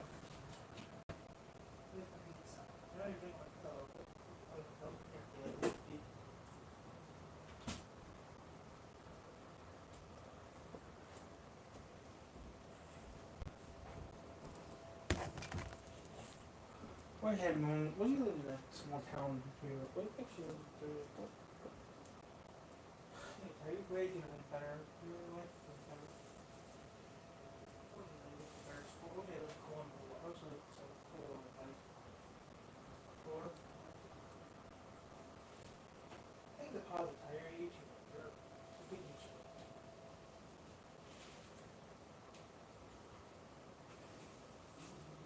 Yeah, right. I have a decent YouTuber, and you're being smart. Yeah, it's 11 o'clock. Time for lunch. Still quite hot, which is good. This is the way credit cards used to work. Visa, Diners Club, American Express, MasterCard. They all work Diners the same Club? way, but they're all going to change. You heard Diners Club? This is the sweep of the future. And this is International Verifact, the company that makes that little machine in a plant north of Toronto. This gizmo is the built-in telephone, so the credit card reader can dial up the computer and see if you're good for it. We get a demonstration from the man who started this company, Doug Archibald. First, the credit card is swished through. Then the machine reads the numbers, asks how much was lunch. Then it calls the banks, checks your limit, and zaps back an authorization. There's nothing worse, and I'm sure everybody's experienced it, than standing waiting for a credit card authorization when the sales clerk is on the phone. Because basically what's happening is someone that you don't know is talking about you and your financial condition to someone you can't even see. The credit card is a home in life, and so is credit card fraud and abuse. At this place, Joe Allen's, the floor limit is $150. That means call the bank. But the new machine catches everybody. At this upscale restaurant, the average lunch bill runs to $20 a person or more, and most of them put it on plastic. But about 8 times a day, the machine says no to the charges. Electronic wizardry is catching up with the modern deadbeat, and it does it in 1985. Restaurant owner John Maxwell. It is really fascinating that charges, which heretofore would have been automatically processed because they weren't over the floor limit, are now being rejected because the customer in question is sailing so close to the wind. This is that machine again at this restaurant.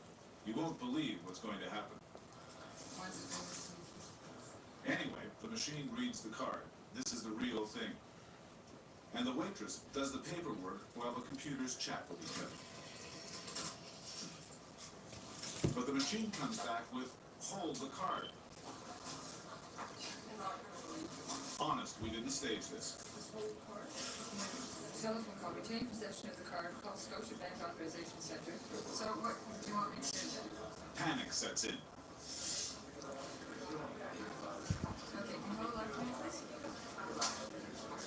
Description of the person. Is it a stolen card? Is the owner over the limit? No. It's a man with a Visa card with the name Cheryl on it.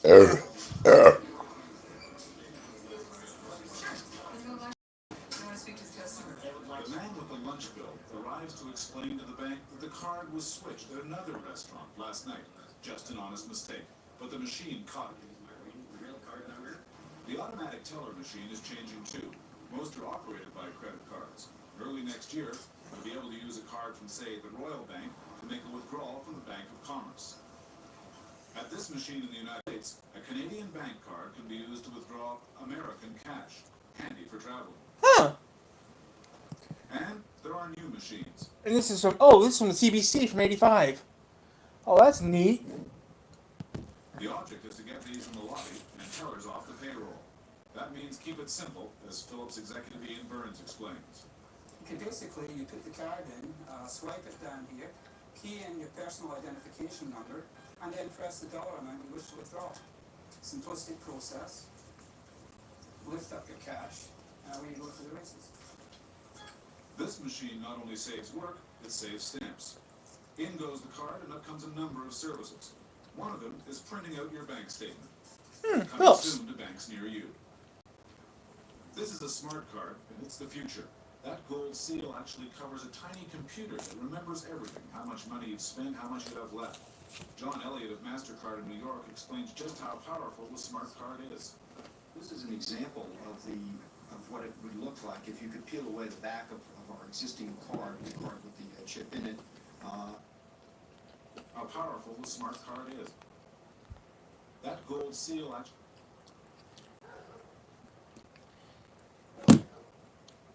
Almost 40 years later, it exists.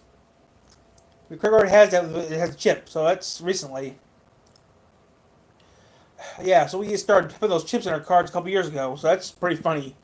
A card has a chip like that in mine, but it's smaller. A tiny computer that remembers everything, how much money you've spent, how much you have left. John Elliott of MasterCard in New York explains just how powerful the smart card is. This is an example of what it would look like if you could peel away the back of our existing card, the card with the chip in it. What you'd see is a chip with data storage and another separate chip over here with the processor itself. The processor has the same processing capability as an Apple IIe. It has a 64K memory and an 8-bit processor. The smart card is being tested in Maryland. With it, you can't overspend your limit, and fraud is almost impossible. The card's inserted, a personal identification number punched in. The card itself authorizes the transaction and remembers how much you've spent. Right now, there are about 6,000 of these smart cards in use in North America. By the end of this year, about 30,000 will be used in tests in the United States. Once they get the bugs worked out, they should show up in Canada about a year from now. That's neat. Michigan drivers do not pay your insurance bill until you hear this. The truth is, they're illegally robbing you, and it happens every time. A new kind of mobile phone has just been introduced in Canada. It's called the cellular phone. Heralded as a revolution in technology. Our consumer reporter, Catherine O'Hara, has this report.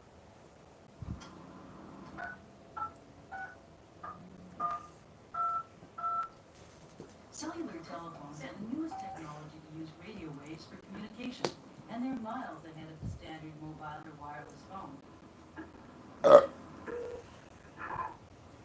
You simply put in the number on non-stick buttons, press send, and wait a few seconds. Then it's business as usual, with a clear and consistent line of communication and services like long-distance call forwarding and conference calls. The secret is in the cells. Instead of one central antenna which sends an ever-weakening signal, each cell has a small antenna that beams the signal 120 kilometers. As you pass from one cell to the next, a central computer searches for a clean station and switches you automatically. You get a crisp signal with little interference. And in Montreal, each cell has 333 channels, compared to 12 the traditional radio. Long-distance call forwarding and conference calls. The secret is in the cells. Instead of one central antenna which sends an ever-weakening signal, Each cell has a small antenna that beams a signal 120 kilometers. As you pass from one cell to the 70 next, miles? the central computer searches for a clean station and switches you automatically. You get a crisp signal with little interference. And in Montreal, each cell has 333 channels compared to 12 with the traditional radio phone. What's more, the cells can divide and multiply amoeba-like as needed. So the future is really unlimited. The cellular telephone isn't really designed for long-winded conversations. You are paying by the minute. Time equals money in this case.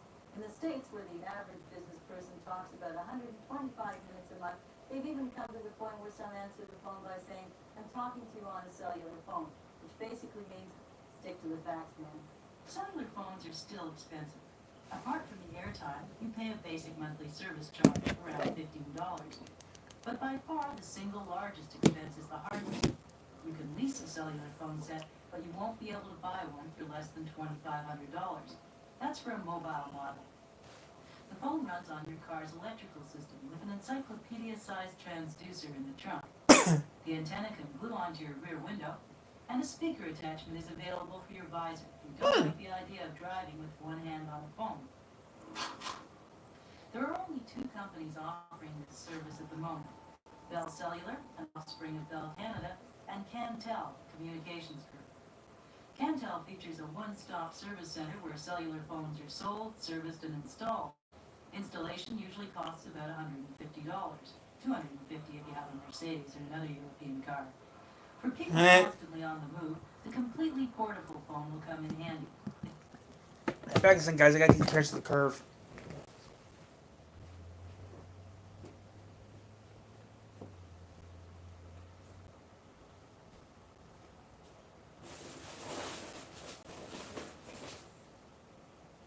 Wait, why do you let me take this, the trash can with boxes? I'm stupid.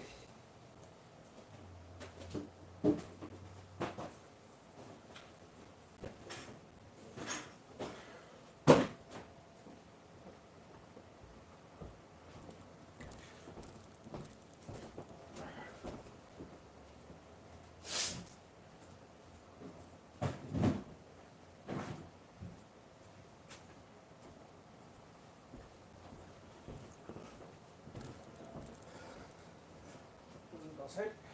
Don't.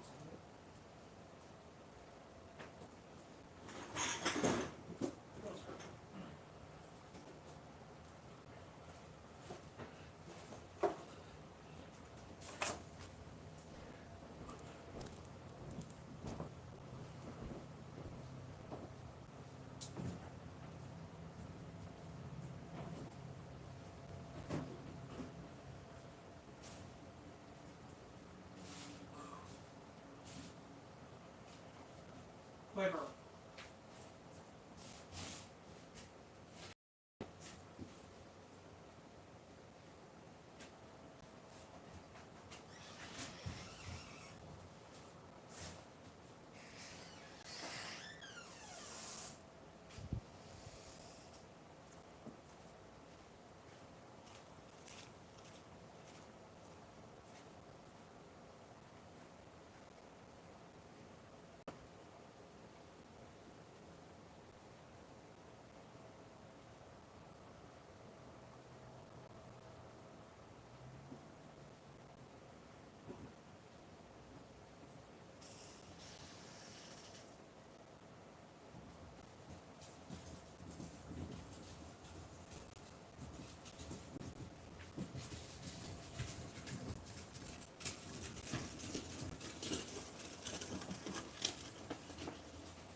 back, guys. Let's do the chores.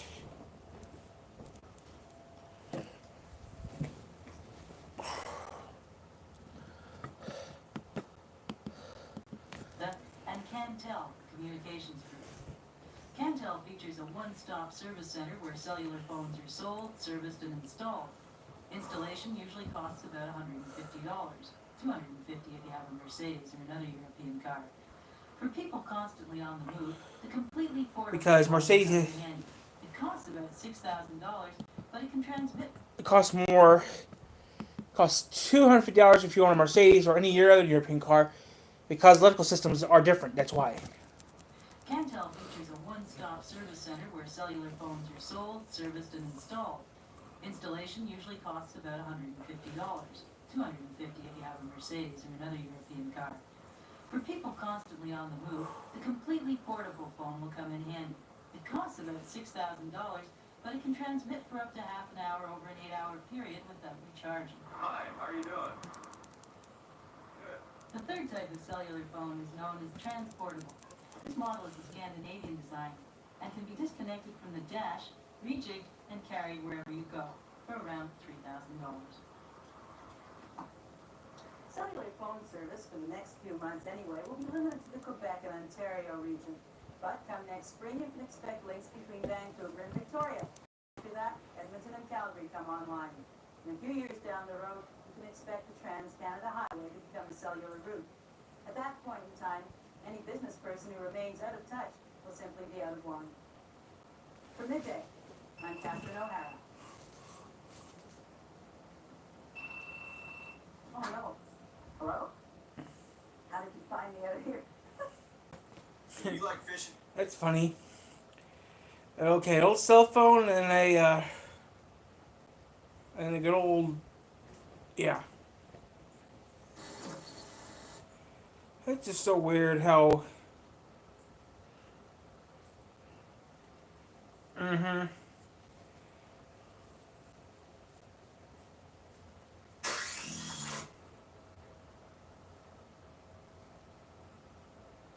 A day of independence message from WPLG Local 10. A day of independence message from WPLG 13 days Local ago. 10. I'm Bert Medina, President and CEO of WPLG. As you may already know, WPLG's partnership with ABC will end on August 4th. We negotiated in good faith, asking only for a fair partnership with ABC. A partnership that would allow us to continue to invest in our community through local journalism, local programming, and community involvement. However, the network did not make that possible. ABC demanded that we pay more while receiving less value for the investment. To you, our loyal viewers, I can assure you that the great TV station you've known and trusted is about to get even better. Many TV stations across the country are cutting back on staffing and news programming. We have done exactly the opposite. TV station you've known and trusted is about to get even better. Many TV stations across the country are cutting back on staffing and news programming.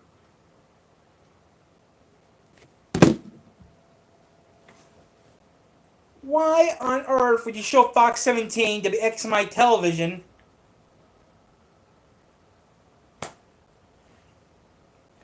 This is West Michigan. It's Fox 17. You guys are ABC in Florida, not Michigan. So, this is Grand Rapids too, so that's overkill.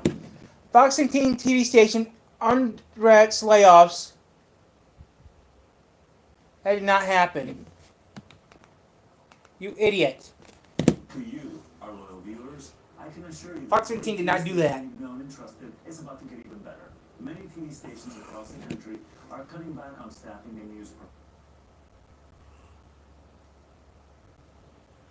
Grand Rapids MI. Fox 17 station undergrads layoffs amid changes.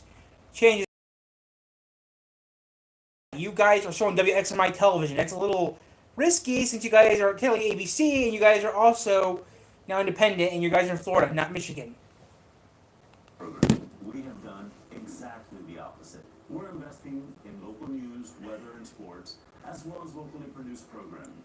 Starting August 4th, you will be able to watch Local 10 News more than ever. We will be live weekdays from 4:30 to 11 a.m., noon to 1, 3 to 7 p.m., we will also have South Florida's only 9 p.m. newscast. Local 10 News will also air at 10 and 11 p.m.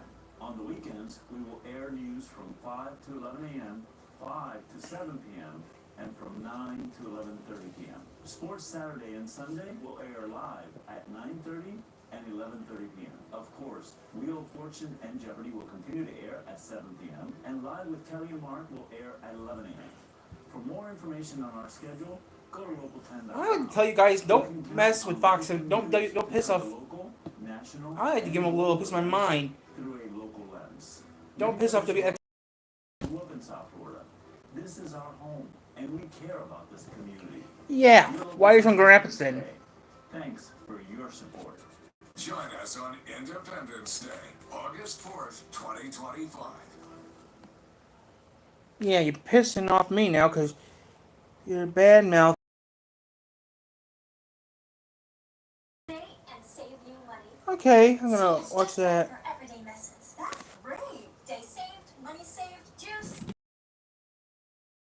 Pissing off me now because you're trying to piss off WX. If WX and I found out you did that, they'd be pissed off at you guys.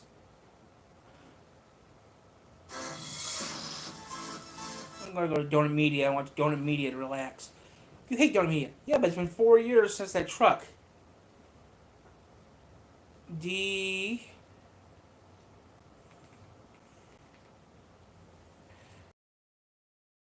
Or a channel to mess with a Michigan channel.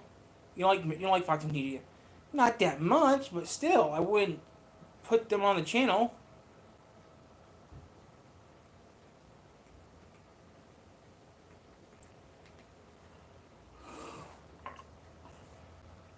You don't badmouth the channels that help you out. Help you out.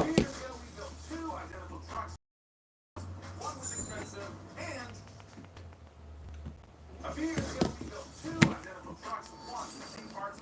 One was expensive, and we also made some mistakes. We lived with these trucks for 4 years. We've driven them almost every single day. Today, we're going to see which parts held up and which ones didn't. Plus, the off-road market has evolved a lot. So we're going to talk about what we would do and what you could do differently if we're building these trucks today. Let's start with one of the biggest problems, the bumpers. Let's go over here to High Truck, which is equipped with a really big, heavy ARB bumper system. Yeah, I think it looks pretty badass, but it has caused some problems over the years. And that is the problem, Nolan. A lot of people, when they think off-roading, they think ARB bumper. They're almost 200 pounds by themselves. Dude, that's a heavy boy. Yeah. It also is kind of outdated because it doesn't really help your approach angle. Approach angle, of course, is if you're going to an obstacle, this bumper juts out pretty far, so it's going to be harder for you to approach that obstacle, whereas the bumper we now have on low truck kind of solves that issue with that. A little spoiler here, I kind of hate driving this thing on the road. It's a little, I was so excited to drive this when I first started, and then I was like, this sucks. This is bad. Yeah. All right, let's move on to the other part of the armor here. We got the sliders on the side and...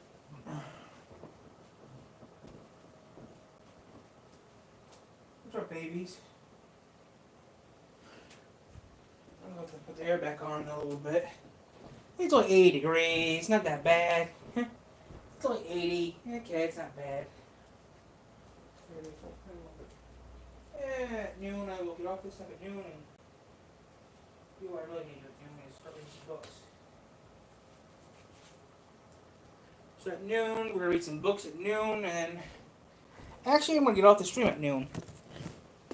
After the local news is over at noon, I'll get off. Right now, we're at 76%, so I wish I showed the book when I got this first set. In the rear bumper, you got these really beefy sliders here. They're welded directly to the frame. They got dimple die, kind of like steps on them, which is sick for grip getting in and out of the truck. You got these kind of kickouts right here that protect the truck from obstacles like rocks and trees and stuff. And I actually do remember on our road trip, these actually being used on the trailer here. Yeah. Low truck severely missed out when it didn't get sliders. These are awesome sliders. The fact that you actually fill the voids with a step makes them a lot more comfortable and good for daily use. The thing I would do is that you have these ones at a 0 degree angle, and they have the top plate. I don't like the top plate. Each one of these little things is probably like a 2 to 3 pound piece of metal, but there's 5 of them. Yeah. So it's an extra like 20 pounds on either side. Yeah. The other thing I would do is, like I said, this is like a 0-degree slider, which means it just comes straight out like a step. I like ones that come up at a 20-degree angle and they're tighter to the body, because the thing you basically want is this bar on the inside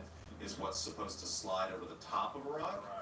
This bar is supposed to keep you away from a rock. This is where me and Zach differ. I like this type of slider because it's more comfortable. I'm not going to put this truck that I'm using for daily driving in a situation where I need the absolute protection of an ankle slider. It is harder to clean, it is a lot more weight, but the day-to-day use of it is a lot more comfortable when you're standing on it, trying to get to the top of it. With a flat stuff like this, I can guarantee you that your girlfriend or wife will like your truck a lot more because she can get in and out of it a lot. When it comes to armor here, we got the rear bumper. This is a coastal off-road design here with swing outs for things like jerry cans, which one of them flew out somewhere, and the other one is in the parking lot. I think it's pretty badass. We also got these little hoops here to protect the corner of the bed here. This is too tight to the body. Yeah, you don't actually want it to touch it. No, you don't want it to touch the body. The frame and the different ways. So when you actually flex the suspension, the frame twists and moves, and that's why you need like gaps between them. You don't want this to be super tight. Oh wow, it's all the way down to the bare metal. Yeah. Ooh, these things rattle like crazy.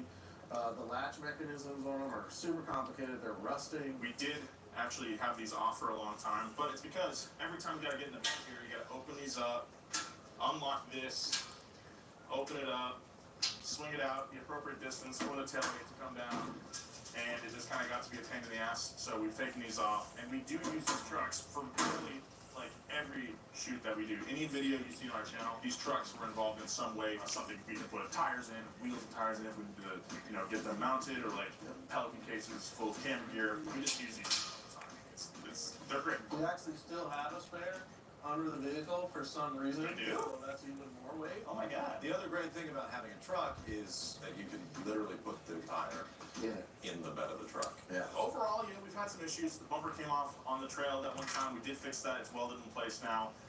We've removed the underbelly skid plates because they were rattling a lot. Right. So we did take those off. The braking performance on this truck was horrendous. It still is pretty bad. In the future, I would not build something with swing outs. I would just have this bumper. I love the coastal off-road stuff. Let's talk about low truck.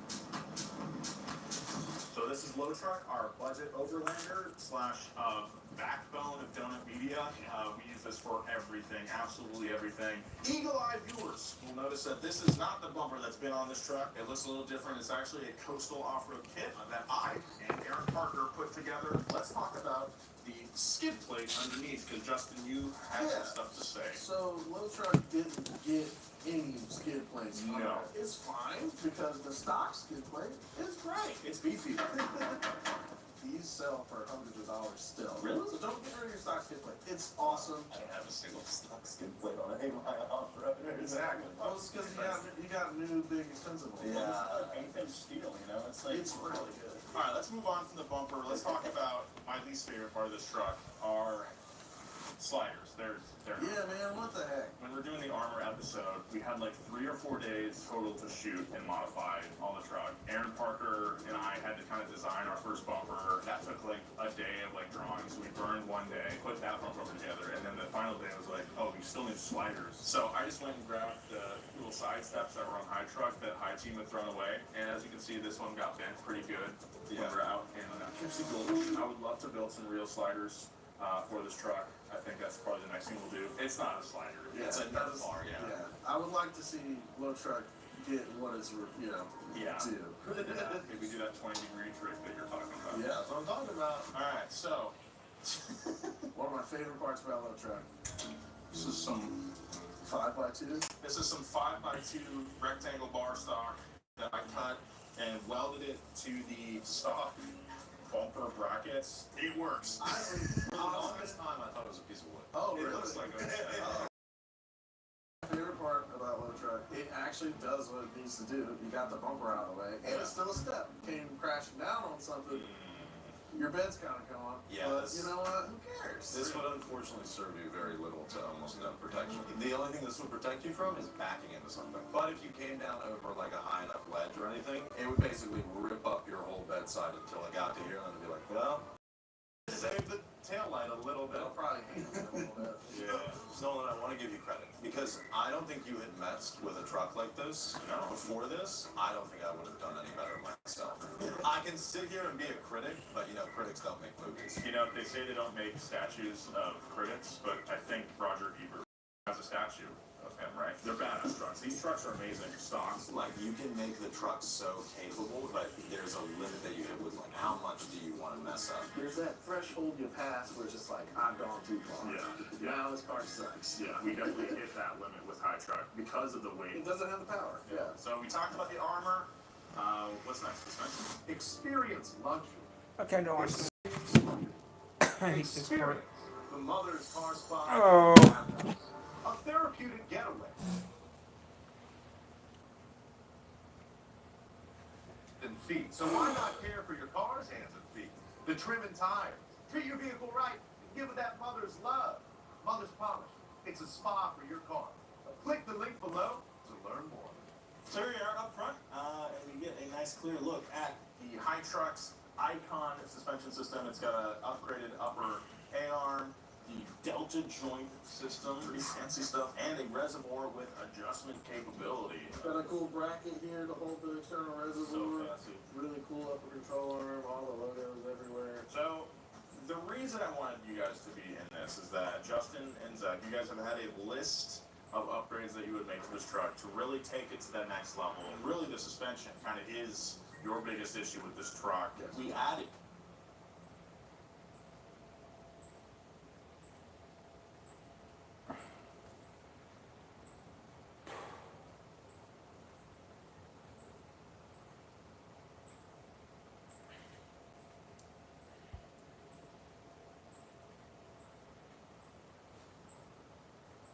Some people just know they can save hundreds on car insurance by checking Allstate first. Is that your car? Yeah. Like you know to check your sunroof is closed first, before going through the car wash. So check Allstate first and save when you click your call. We love seeing cars in movies, but let's be honest, sometimes Hollywood gets it wrong.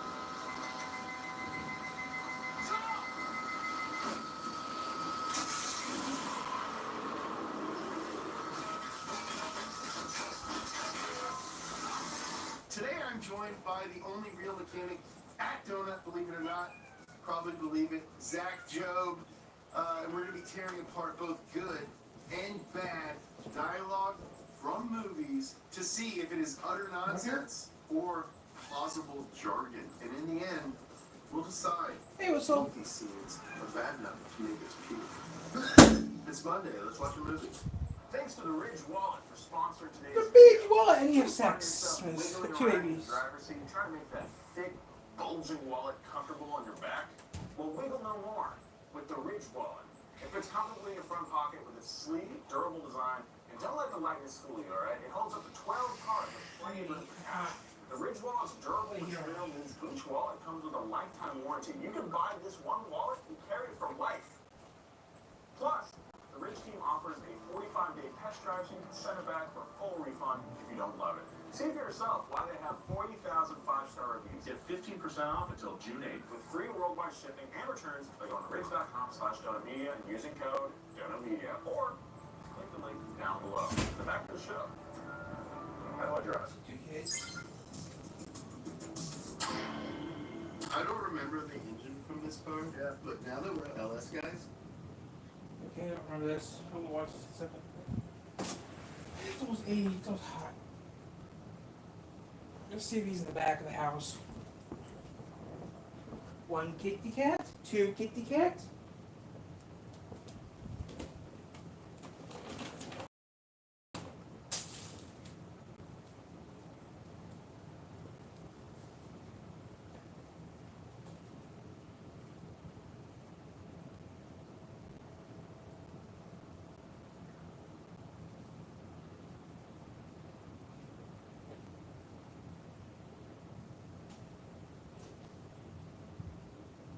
One, two, another kitty cat.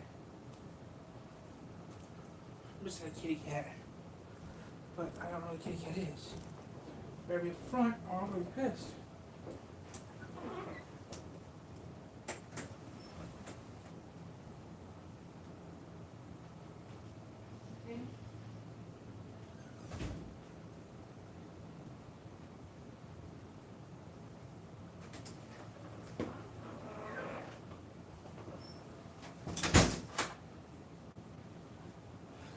cat's doing good. I'm gonna do some bookwork. After doing this stuff, I gotta watch the news. After the news, we're gonna get some bookwork done today. So yeah, we're gonna do this for a little bit. We're gonna get some bookwork done with. Yeah. This thing's Or cartoon work. Dude, it's got ICBs going on. And like big old headers like going through. Yeah, going out the sides it looks like, or maybe side pipes. So right off the bat, somebody on the crew was excited to build this car. Oh, nice headers. Good high-rise double. Ooh, Transformers. What? They did all that cool ITV shit. Do you know the guy who built that car was just like, Megan Fox, are you kidding me? This guy's like coolly fuel injected. They had a chance to be cool there. She mentioned the headers first. I was like, all right. But then just fumbled hard. Yeah, and it's not her fault. Right, it's not. I just want to make it very clear. This is not Megan Fox's fault. Somebody told her to say that. She was probably like, hey, you guys, I think this is a carburetor. Yeah, this car has ITBs. It's probably not carburetor. So carburation is the old way of putting fuel into an engine. It's the same thing that sat on top of like old V8s and stuff and all sorts of engines. And, you know, fuel was injected into the engine. But fuel injection with electricity and fuel injectors like we use now is way better. You make way more power. I don't know what that engine started out as, but it is not carbureted. That sits on top of the engine. What's the NOS pillow? Not yay big usually. And this, as you can tell by all the individual runners, the 8 tubes sucking air in, those are individual throttle bodies. Megan Fox, sorry, but that's utter nonsense. I'm gonna put it on Michael Bay, utter nonsense. Fast and Furious. Talk to me, Jesse. Same working, brother. It's your fuel man. It's got a nasty hole. That's why you're loading in third. I told you we'll start. That length of the injector close. Another millisecond, just tune the NOS timer, you'll run 9. It's your fuel map. It's got a nasty hole. So, I mean, when you're tuning, there's basically a bunch of cells, and you've got to kind of treat them all differently, sort of. It's all like, kind of intertwined, but, you know, if you've got an area that isn't tuned correctly, as you pass through it, you know, as you're driving, it'll kind of stumble or, you know, bog down. So Other news, I got this, do some B-stars later on. It's just tuned the NOS timer. You'll run 9s. I guess what he's saying there is like, how long the NOS? Yeah, like at what RPM or throttle position it engages. They kind of seem incongruent. If you're having a problem with fuel map, like just later. You know what I mean? Let's fix the fuel map. Jay Leno got the new Mustang. Okay. You know, it doesn't seem like you can solve both problems at once. On a scale of 1 to 10, I feel like it's like a 7. In terms of possibility? Yeah. It's like all a little bit weird and not necessarily what they need to do to fix the thing. It's car guy words. Yeah, exactly. Yeah, all the words make sense, not necessarily in the correct order. Tell me what you think about this. County adjustables. It'll save us about 2 pounds, and they're gonna give us better traction for the whole shot. Alright? Look how blown away he is already. I know. Well, to be honest, for the time, having that on a computer screen would probably blow me away too. County adjustables are, you know, suspension. Yeah, well, I think they're just the shocks, really. Yeah, so you can control, you know, how the car reacts to bouncing and loading. I mean, and he owes this guy a 10-second car. Yeah, so he knows what he's got to do. So that's the other reason he's looking at Jesse like that. He's like, this is the same my ass. Yeah, his friend is gonna kill me. Right now, we are building a car with some pretty insane suspension stuff. And to mention, like, first off, like, just like County adjustables. And we saved it 2 pounds. Yeah, go to the bathroom. Save 2 pounds. Yeah, so plausible jargon. Kind of silly. Yeah. D and C, never seen that I'll one. tell you what Melvin Post is packing right here. I got 411 posi track out back, 750 double pumper, Edelbrock intakes, Ford over 30, 11-to-1 pop-up pistons, turbojet, 390 horsepower. If you did make those upgrades, you can see right there it says 390 horsepower on the air cleaner. So that's what it would have made when it was stock. But he did some upgrades and then listed the stock horsepower. That was pretty good. I mean, it seemed like kind of just reading the owner's manual a little bit. Although the Edelbrock headers would have been an upgrade, potentially the carburetor as well. I want to point out that he said 11.5 pop-up piston. Yeah, which is 11.5 to 1 compression, which is a very high compression level, especially for a big V8. Yeah, definitely. And pop-up pistons, I mean, it's like a dome style, you know, like a piston that comes above the deck height of the engine, which that's definitely plausible jargon. That's pretty good jargon. I'm gonna say best jargon yet. Mad Max, never seen it. The mother's car spot and bathhouse. Sorry, I don't watch that stuff. I've never seen Mad Max, never seen, I was Fast and Furious and Transformers. Never seen that third film or the Mad Max series. Never seen it. Mother's Polly. Click the link below to learn more. I don't watch that stuff. I'm not watching Mad. Not talking about Mad Max.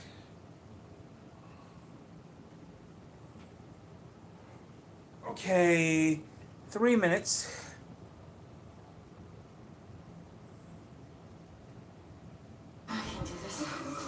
Ooh, ooh, ooh! I went too far. Stepped up by doing this episode. Yeah, I'm gonna give that plausible jargon. Okay. That was decent jargon. 20 seconds. The only thing that looks a little off to me is the air scoop going into the blower is tiny. Go on, 60 seconds. You see, the problem is, how do you get over the shifter? Ooh! Because you wouldn't want to disrupt the synchro manner. Thermal linkage.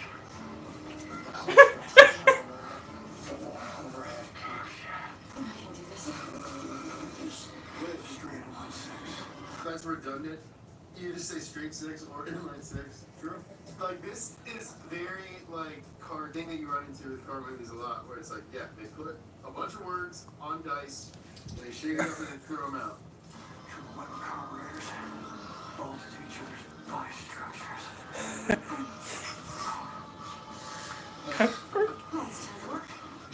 And brakes. Really good. I mean, my take is really that you're just trying to turn her on by saying car. He's not real, Zach. As a character, the words that he's saying. Well, his character. Yeah, I know, but I just think that was the bit. That she's just turned on by hearing car parts uttered from Memphis Reigns' mouth. I mean, the words are words. All of them. I think he's trying to turn her on. You rank it. You use your judgment. I think it's just like one of the most blatant examples of using car terms. So this next point is not a quote from a movie necessarily, but I do think it's important to bring up the fact Mater from Cars lives in a junkyard, which is essentially a cemetery or a morgue for cars. And he's surrounded by car parts. It's pizza. Which is essentially the organs and bones of cars. And everyone's like, cool. Makes sense. Should live. They had lunch. Fine with that. They had pizza for lunch. What? I've never seen Cars. What? It's really good. Also, in the world of cars, why do they have sidewalks? Why? I'm right back. I have to eat myself a Coke.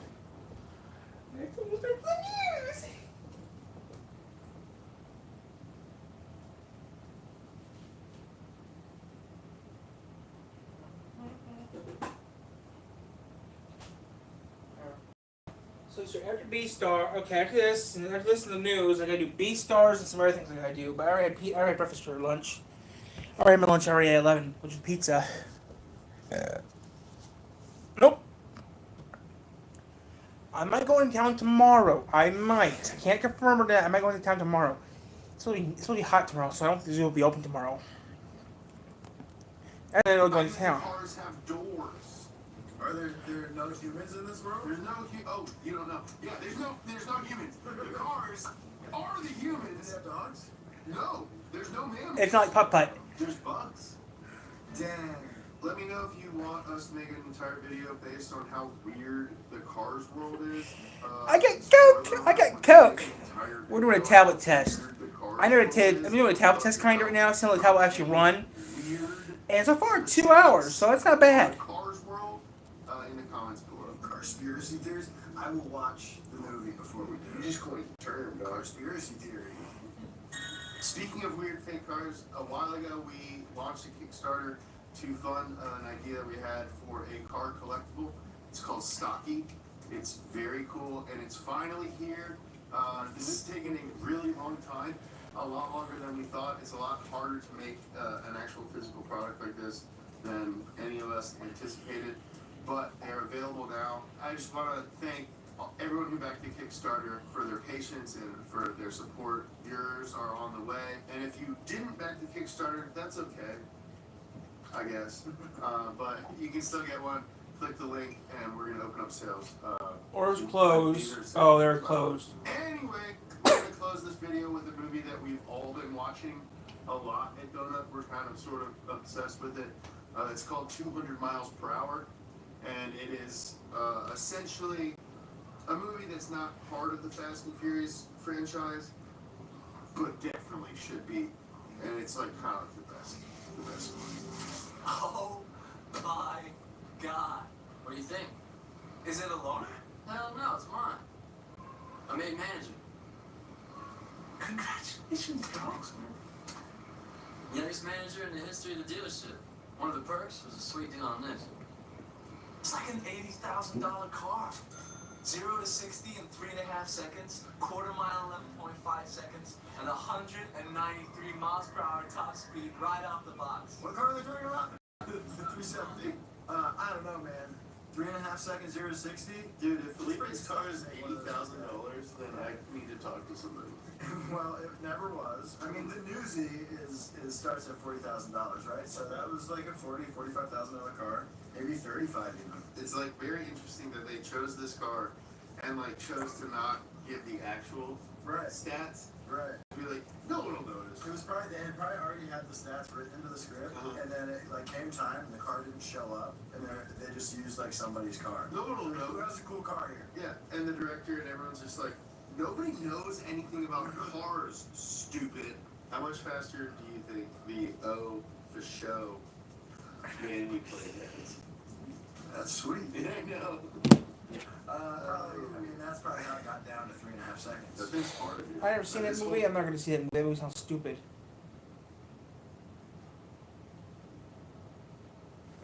Robin is one of the best cars ever made. GR cars turn into full-blown track beasts. Every apex GRS. it's all knowledge that goes right back into your life. You mean? No. GTR. This is a Reliant Robin. You probably know it from the most infamous Top Gear bit of all time. They don't flip like that in real life. Oh no. What if I told you that they lied? How did Top Gear fake the most famous segment ever? And what's it like to actually drive this thing? It's not terrifying like you think. It doesn't flip. They don't flip. Nobody can make me drive cars. Today, we're gonna get behind the wheel of this tiny British three-wheeler and find out. Hopefully, I don't flip my second car. Oh, like the peel. Hi, Robin. We're in a mountain.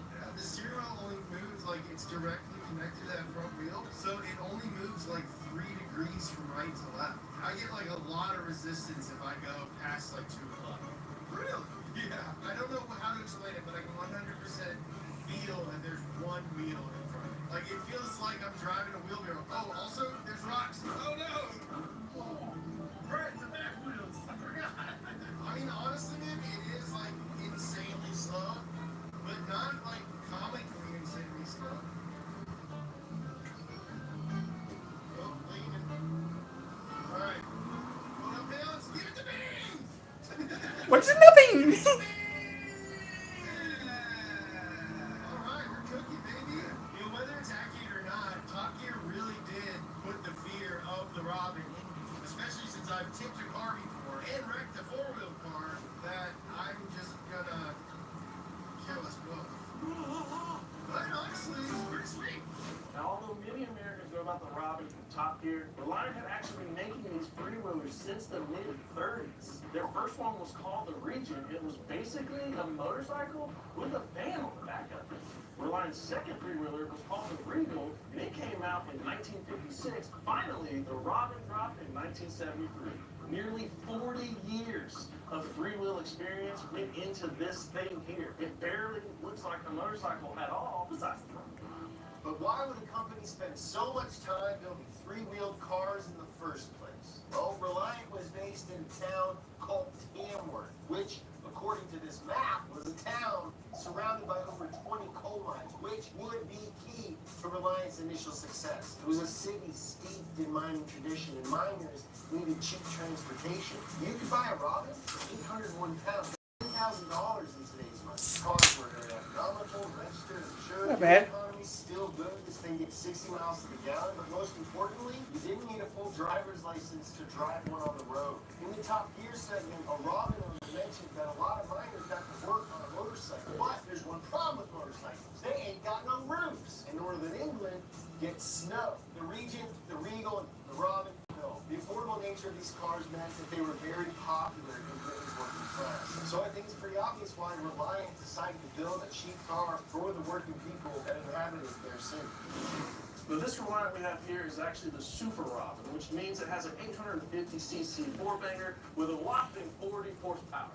The curb weight, though, is only 961 pounds. That's not bad. So you put those two facts together, and you get a face-melting 0 to 60 time of 16.1 seconds and a top speed of 85 miles an hour. No wonder they call it the Super Robin. Okay, it's like 5 Race still. car version of a Robin. You know what race cars have? Black Santa windows. You got window hinges. Does it stop? Yep. Oh. I really do like this shade of white. It's like a very yellow white. It's like a cashmere white. The back of it is like a really nice Volkswagen Rabbit. And the front looks like a Honda Civic. Yeah. This thing's Got everything. Look at the tiny lawnmower battery. The engine is behind the front wheel. That's super soft. Alright, so the suspension does not inspire a lot of confidence. But this interior actually looks pretty decent. The entire interior looks to be made from vacuum-formed plastic. Feels like my grandpa's briefcase from the 80s. I mean, I like where the gauges are. I like how many gauges there are. I like the controls, super simple. This is a really nice example of a really quirky car, I'm gonna say. 100%. But the question is, will it flip? No. There's only one way to find out. Yeah, I get to drive it.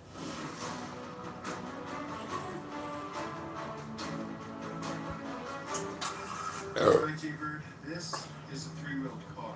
I don't have a lot of confidence in this thing or myself. In fact, I'm downright careful. I believe in Jipper. Thanks, Jipper. Let's see if we can take this turn without flipping this thing over. You won't flip it. Robert owns one of those.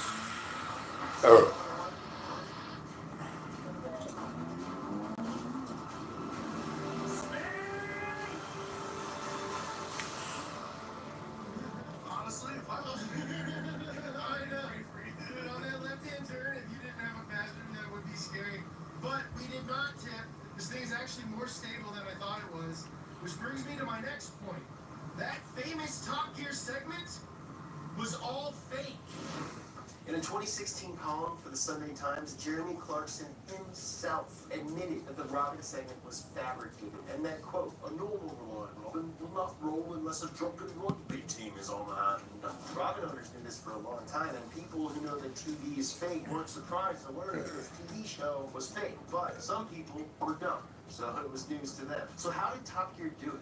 Well, in his column, Clarkson says, quote, "Where's the backroom, boys, and lay around with the differential so that the poor little thing rolled over every time I turned the steering wheel." Alright, so after watching the Top Gear segment hundreds and hundreds of dozens of times, it's hard to say what they did to the differential to help it roll over. It's possible that a limited slip differential would direct more power to the outside wheel during a turn, growing rotation, and increasing weight transfer to the outside. Now granted, that's just my theory, but the Top Gear team did make other changes besides the supposed differential. We found the website for the Reliant Motor Club, where the owners of the site were actually on set for the shoot. They say that the Top Gear crew replaced wheel with a larger one, which moved the center of gravity higher up, making Clarkson's three-wheelers very unbalanced compared to the stock Robin. With Jeremy Clarkson in the driver's seat on the right side of the car and only performing left-hand turns, the Robin was ready to roll over. The wheelie in the segment was done with the second modified car. You can see that it's got a line patch on the hood. The car that rolled didn't. For the money. But it's not this Top Gear segment that killed the Reliant Robin. It's actually something completely unrelated. I'm good again.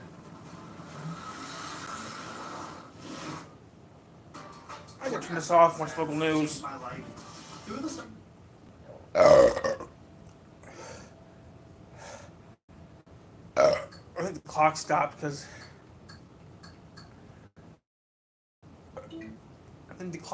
stopped because it said that.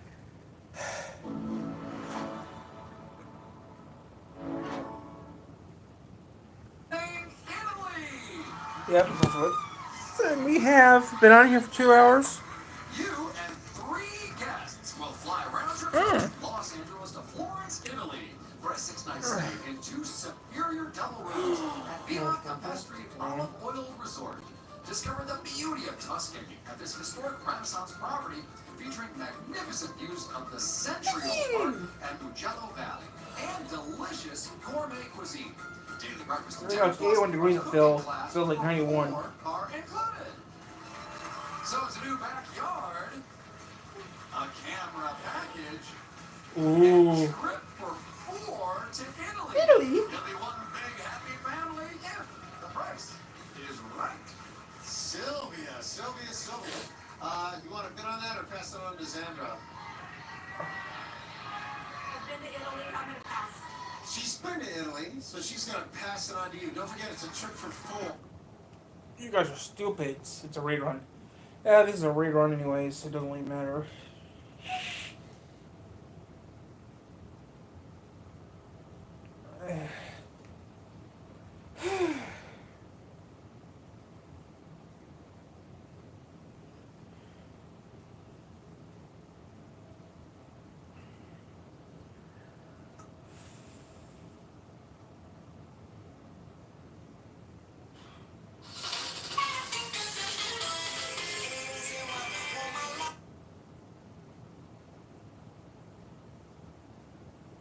Wait till next year for Beastars to come out.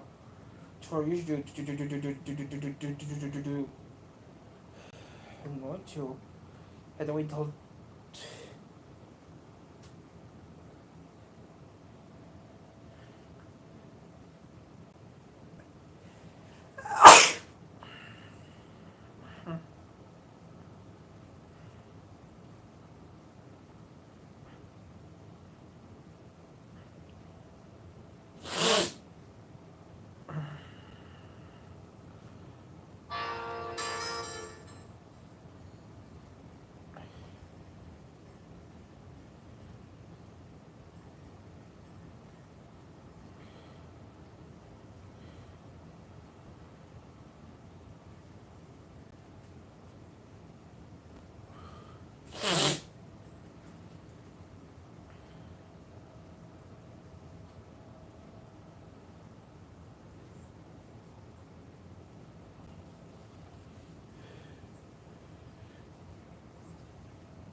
You're stupids.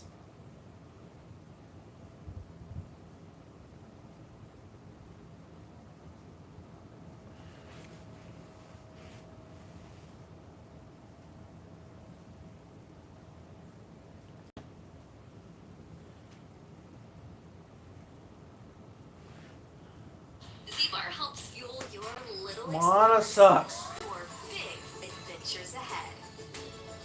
With organic 2 seasons, which each consisted of a single part with 12 episodes. The third and final season of Beastars will have a total of 24 episodes, divided into 2 parts of 12 episodes each. The first part of the final season premiered on Netflix on December 5th, 2024, and about 7 months later, during a special panel at Anime Expo 2025 in July, the first promotional visual for part 2 was revealed, along with the release window. The visual features Legoshi, the protagonist of the anime, prominently at the center, striking a dynamic pose as if moving toward the viewer, while a massive blood moon lights up the night sky in the background, creating a dark, dramatic, and intense atmosphere. Now, regarding the release date, it has been confirmed that part 2 of season 3 will come out sometime in 2026. However, no exact date, not even a specific month or quarter, has been revealed. However, the absence of a trailer and specific release information suggests the premiere will likely happen no earlier than the second half of 2026. Up until part 1 of season 3, the Beastars anime had adapted the manga up to chapter 140, which is found in volume 16. So, part 2 of season 3 will be responsible for adapting the remainder of the original material, covering the final arc titled The Revenge of the Love Failure, which marks the climax of the story, bringing together some of the most powerful and emotional moments in the series, and concluding Legoshi's epic journey in a truly intense and meaningful way. And if you like the video, subscribe to the channel and turn on notifications.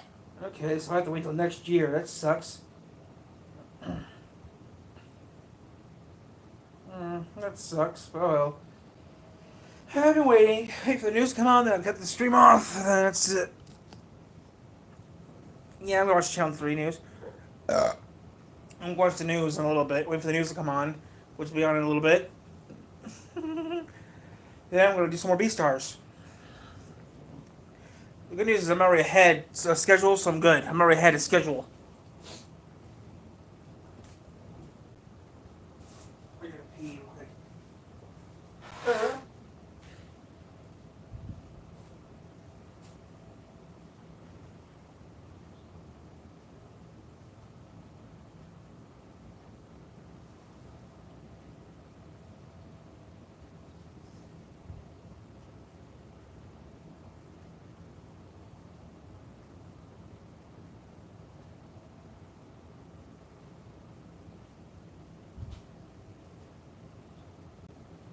No, that's going to take a while to do, so I'll do it real quick.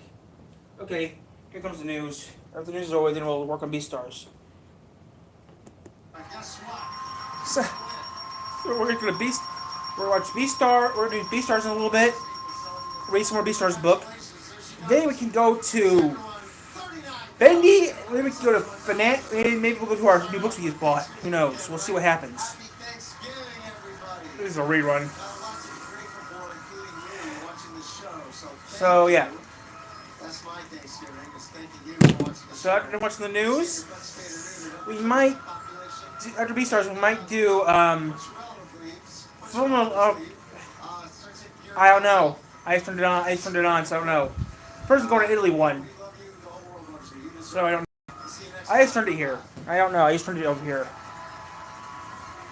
I was watching Donut Media, which I don't watch that much anymore because it's not as good with the other 3 guys in there. And Sandler was the director. They should have put him. They should have put Drew Carey in it. They should have. Oh well. I know. I hate you. I hate what they do with the reruns, especially when they're out and they should be on. I mean, Thanksgiving was snowing. Which was snowing. When new Survivors come out.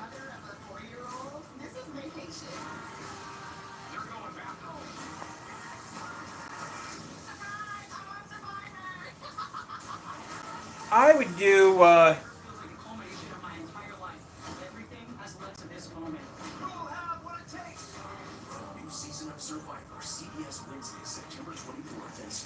was going to do anything on CBS, if The Price is Right, or it would be Big Brother. We don't got DMVs in Michigan. What's a DMV? We don't have those in Michigan. Do you like... Yeah. We don't have a DMV in Michigan. What's the DMV? Never heard of it. We don't got those in Michigan. We don't. We don't got a DMV in Michigan. We don't, and I mean, no, in Indiana it's BMV, but we don't have those in Michigan. We don't have the DMV in Michigan. We don't have one. What's the DMV? Never heard of it. We don't have those in Michigan. And actually, we don't have those. Many students We don't have DMVs in Michigan. to find We don't. Crisis in the Classroom tonight at 11 on News Channel. No, it's closed.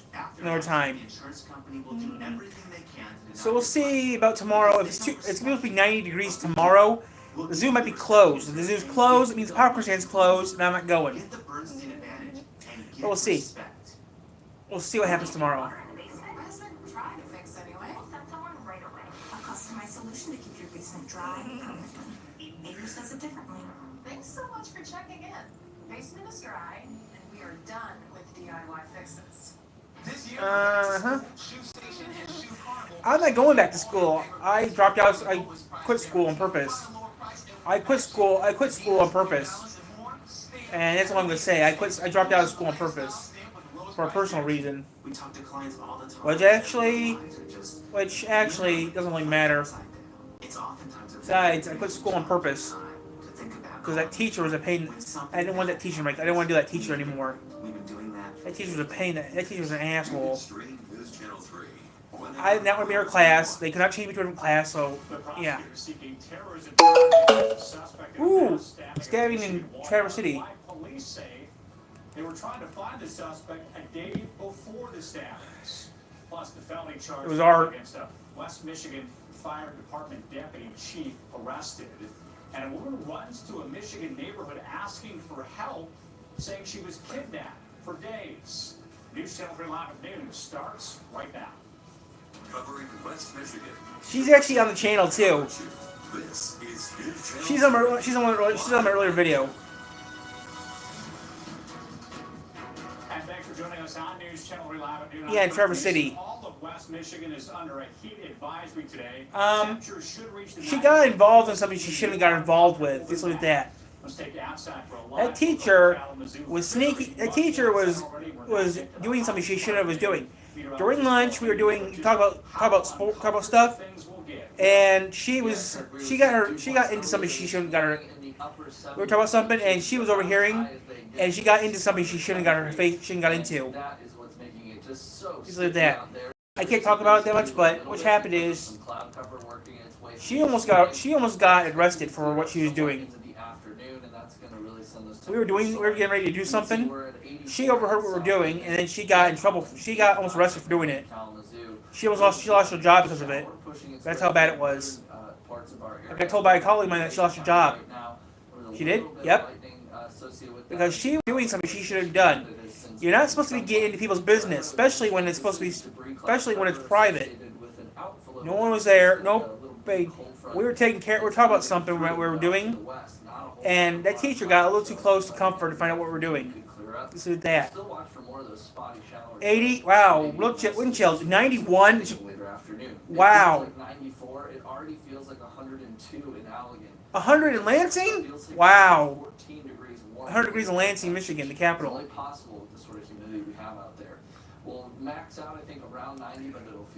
Yeah, I only want to tell you, the teacher got involved, was digging into something they shouldn't be digging into. All right, thank you, Will. We are now learning the And Allen so- County Sheriff's Office says their deputies were No. looking for the suspect That teacher was getting into something that they shouldn't have got into. less than 20 Let's leave it miles that. from the attack in We were playing something.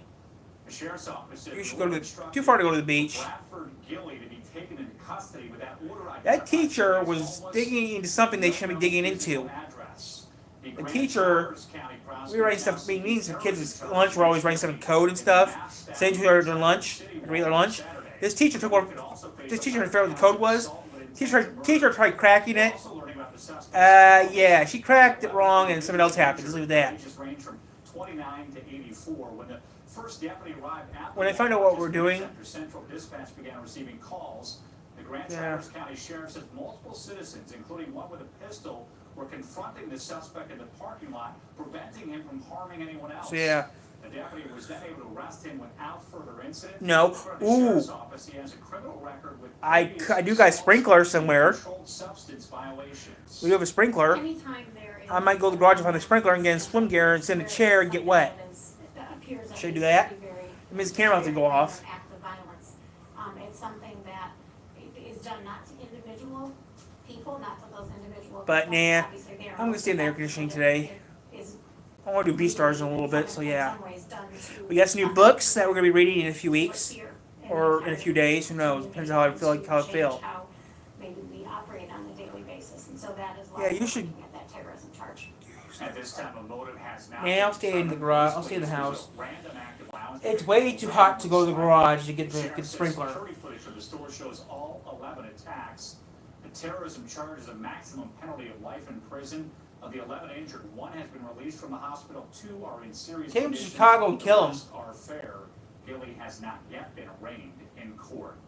Take him to Chicago, take him to... Against Michael Dyer after Take he him was to arrested Chicago, take him to Ohio and kill him. Department deputy chief. Dyer was driving from a restaurant just after midnight on June 22nd when he's accused of Because striking. in Michigan, we don't have to kill... In Michigan, we're not kill... Michigan's not a kill state. We don't kill no one in Michigan. Well, there was that one guy, but he was killed out of state for what he did. He's now charged with operating a vehicle while intoxicated, causing serious injury.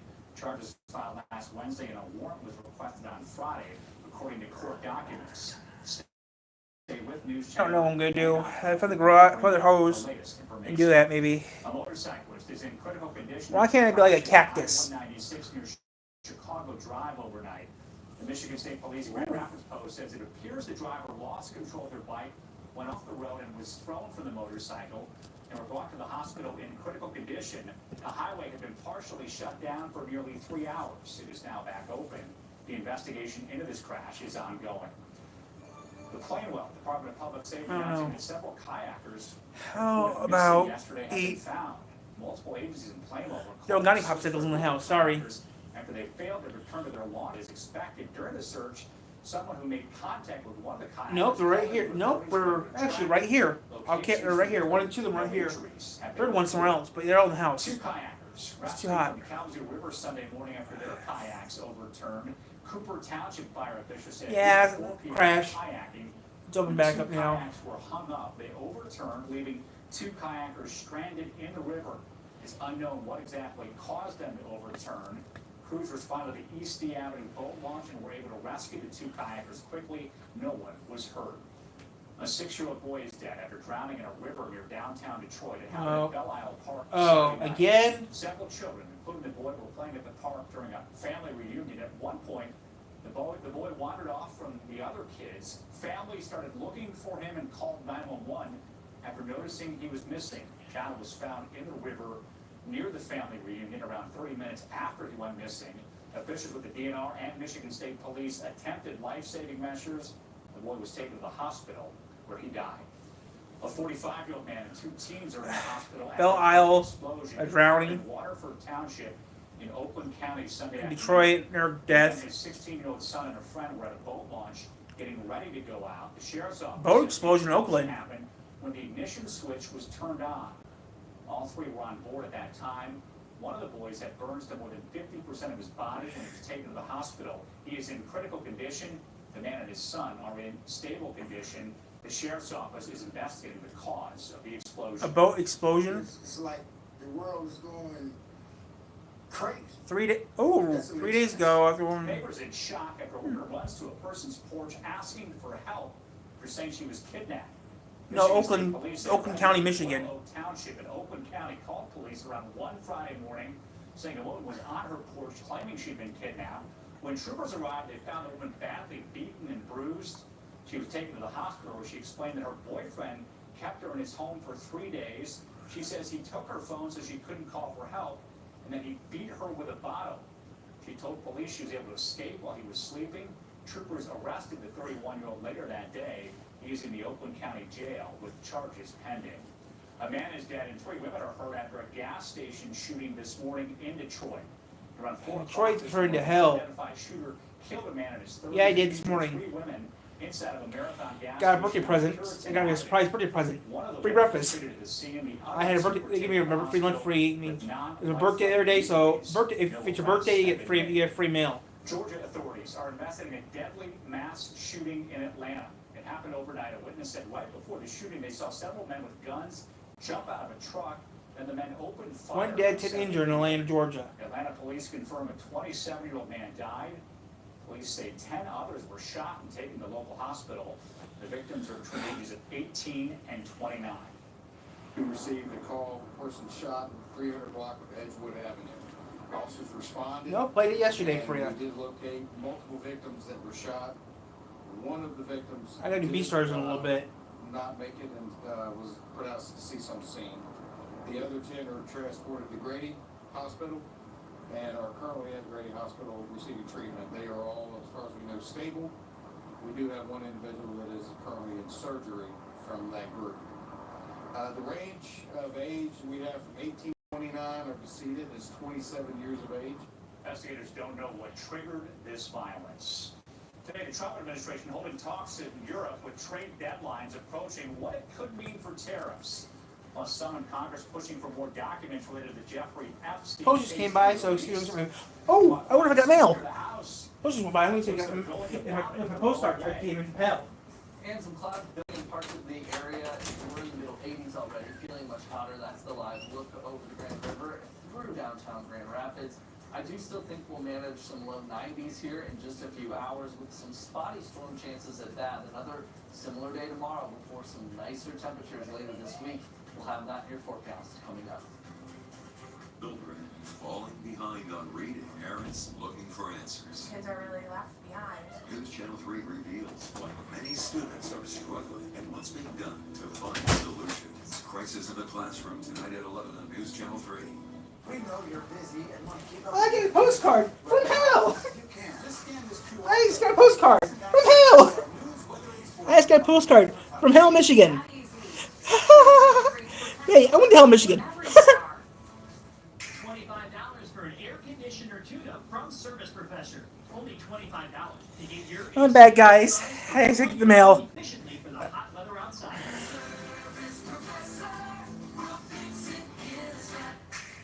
We are the most competitive warriors on the face of the earth. We fight tooth and nail. Yeah, I gotta do some real quick here. I gotta take my mother knows so she knows. And I know that I have the opportunity to fix that and make it right. We make sure that you're not just okay the day you walk out of our law firm, but you're okay. Postcard came. 3 years from now, 5 years from now. That decision to switch to Boom and Anchor was the best decision that I made. Nothing. We kicked butt. It wasn't my mailman. It wasn't my normal mailman. You said that. It was not my local mailman. Right off the bat, it wasn't him. I saw the person walk down the road. It was a postal worker. I couldn't tell if it was a man or a woman because that person was fast. I couldn't tell if it was a man or woman. I just knew it was my local postal carrier. My postal carrier is taller and not, and he's also not white. He's black, and that wasn't him. Just like that. I don't know who it was, but it wasn't my postal carrier. My postal carrier is black. It wasn't him. Do you know that your prepaid funeral So, arrangements are transferred? we got 3 postcards. Okay, we got 3 postcards. One came to me. One came to me and my mother. Since 19. Okay, and 2 other ones came somewhere else. And 2 other ones came somewhere else. Of family and what it means to provide a service at a fair price. Speak to us today about transferring your Oh, wow. and see what it means to be treated like family. Severe weather might be racing to us, and you never have to be without. Wow, this is sorted at the Metroplex. So this, yep, I was right. Detroit, at July 25th in Detroit, Michigan, at 5 p.m. They let us, yeah. Turning to News Channel 3 at noon. Did this go to your? No, it did not. Go to my actual mailbox. If this came from my P.O. box, I'd be going into town checking my P.O. box. But since this did not come from my P.O. box, it came from my actual mailbox. Oh, you guys see it. My mom wrote this, so yeah, that's all you gotta get out of it. Yeah. My mom wrote this. I'm not showing my personal address for personal reasons.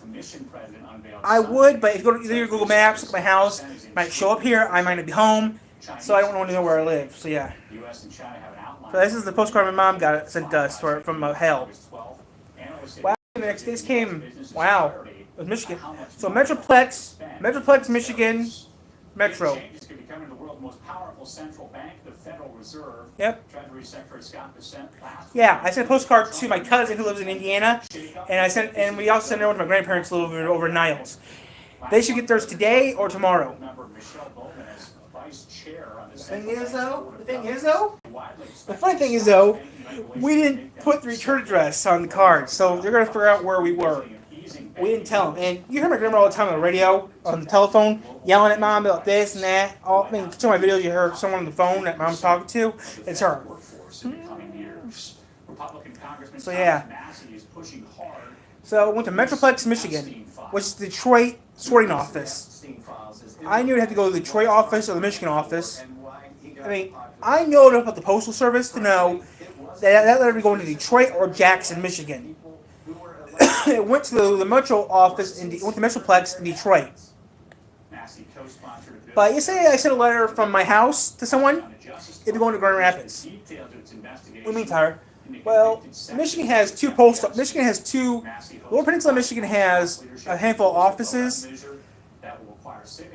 Michigan's, it would be Detroit or it would be Grand Rapids. For me personally, if I mail a letter to anyone around here that's not in town, it goes straight to Michigan. It goes straight to the GR. Yesterday I want to mail a letter to someone that doesn't live in Three Rivers, right? You know, if you mail a letter for someone that lives in Three Rivers, it stays in Three Rivers, gets sorted, stamped, gets that little thing on there, and then goes to a mail carrier in a day. If it's leaving the state of Michigan or leaving Three Rivers, it goes somewhere else. I used to work in the mailroom in high school, so I know that. When I used to work in the mailroom at school after lunch, I used to work in the mailroom. Okay, I checked it. Okay, town. Town. Okay, I was town. I mean, I had to sort them. The Weather Service's Storm Prediction Center is placing a level 4 of 5 risk for severe storms across parts of the northern plains today. The Storm Prediction Center says for a severe wind outbreak. Derechos are relatively rare, typically occurring once or twice per year across the U.S., often during summer. Wow, there's like dust yet.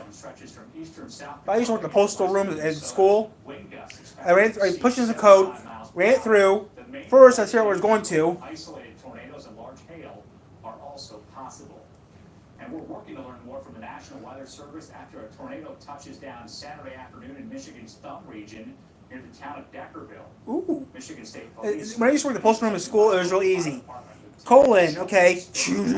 Colon, in town. Okay, out of town. Out of town. It was pretty, I mean, so it's pretty easy. Because when I was doing the work in the mailroom at the school, big stack of letters after I ate lunch, I had to go in the mailroom, big stack of letters. Okay, colon, up there. Out of town, down in the box. In a bag. And that was it. I had to sort mailers for a while.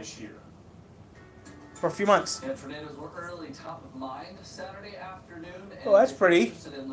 Oh, that's Three Rivers. Like, that's Park Township.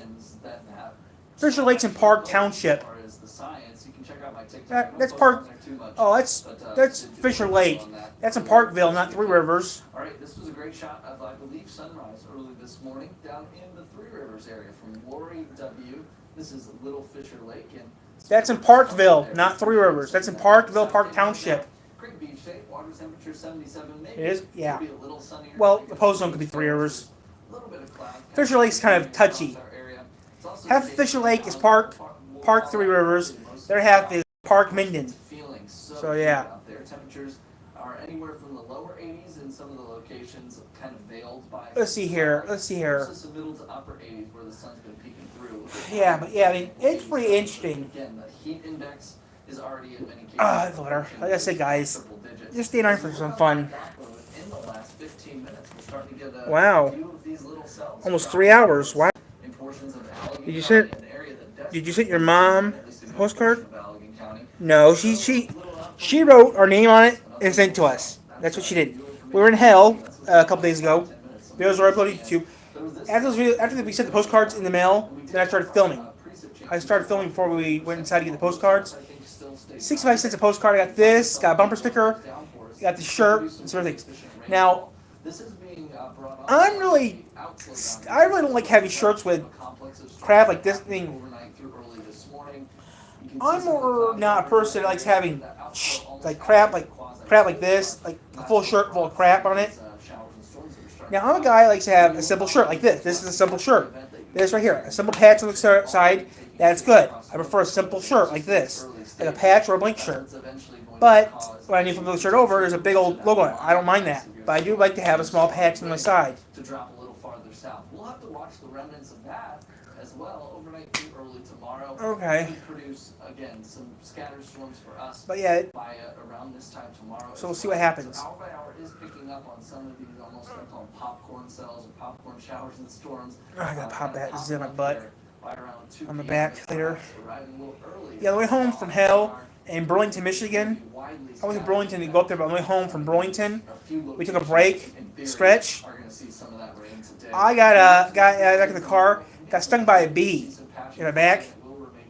I took my shirt off and I was naked. I mean, partially naked. When I got in town, I was hurting, but yeah. Tomorrow, right up around 90 yet again, and it's still super.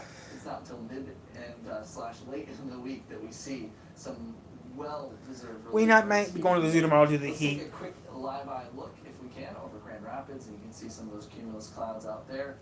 And we'll watch, again, that line of some showers and possible storms. TV says 84. It's hot out there. Severe, though, today or tomorrow here. 90, 91. Ooh. 82. 77. Ooh, I can't wait until Thursday. 55 degrees is the low. With the lack of humidity and some nicer skies this weekend, we're going to drop in the 50s during the overnight, so you can open those windows yet again. But man, it is. I like the heat, and it's rough out there today. Really, you feel like you get that. We'll stay on. We almost been on for 3 hours. You step outside. We'll stay on for 3 hours and we'll get off. Then this test will be done with. This tablet test will be done with. It is for real. All right, thanks, Will. A job fair for veterans underway right now in West Michigan. The resource it's providing for vets. Bath Fitter does showers. That's right. We offer a wide selection of beautiful and functional showers in all shapes and sizes. So we'll stay in for a little bit longer and then we'll get off. Into a shower. How about that? With our seamless one-piece walls. Okay, enough of the news. Watch enough of the news. So what are you gonna do now? I'm gonna stay on here for a little bit. When it hits 3 hours on the tablet, which is gonna be about 15 minutes from now, I'll get off and I'll do something else. But yeah. So my mom, yeah, so we sent a postcard from where we were to us.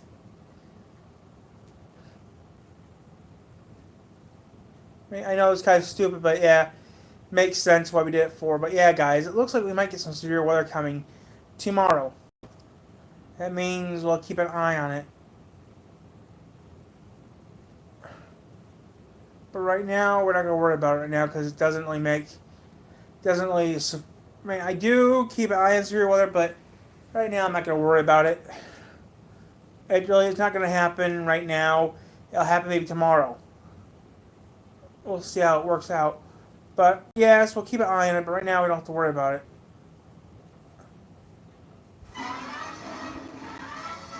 This was a little Tommy Jerry before we shut down. 3 hours I've been on for. I'll use the tablet.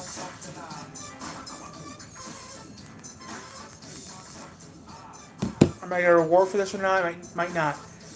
I was doing a tablet test, so yeah. This is more of a tablet test. Sometimes the best beginnings start with a click. I want to get a shipment. I might get a shipment tonight. So my grandparents got a postcard, and my loving cousin got a postcard. Now, my grandparents live in Niles. My cousin lives in Mishawaka, and he's a sheriff for Elkhart, Indiana now, which I'm happy from. I don't remember that one.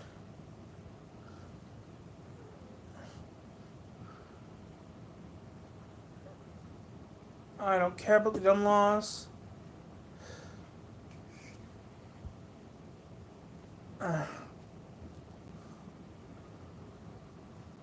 So yeah.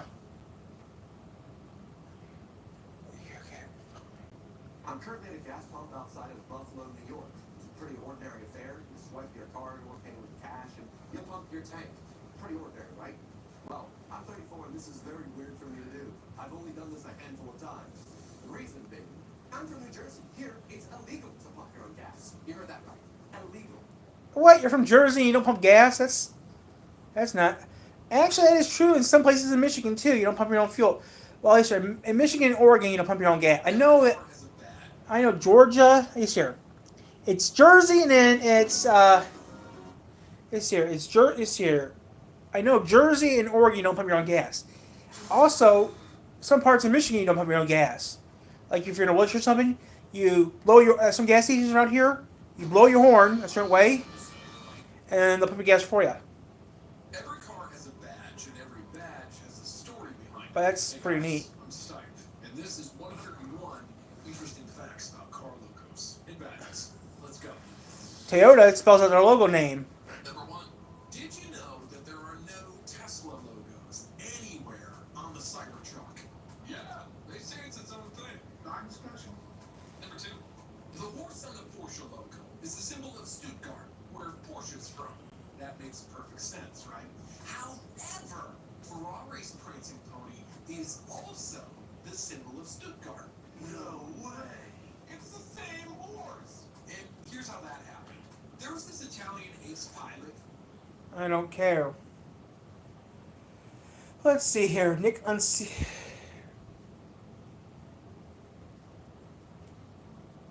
Oh, that's over 20 years ago. That's almost 25 years ago this happened.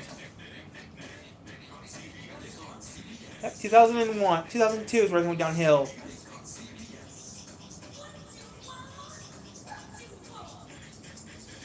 Puswick and Arnold. Told by Gender Wild Thornberries. Only one show of that series didn't make no sense. It was pretty stupid. Puswick was pretty stupid. Puswick. It didn't really last long.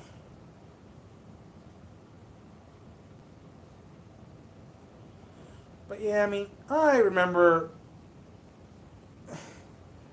a lot of things when I was younger. Right. But you don't understand. There's a lot of things that people wish, like me in the old days, were still around. Like Death Valley. Death Valley is the lowest point in the U.S. Okay, we're going to stay a little longer than we planned. Those just low points are. Michigan's lowest. One of the lowest points in Michigan is. Yeah, like Superior County, I think. So with that, let's begin.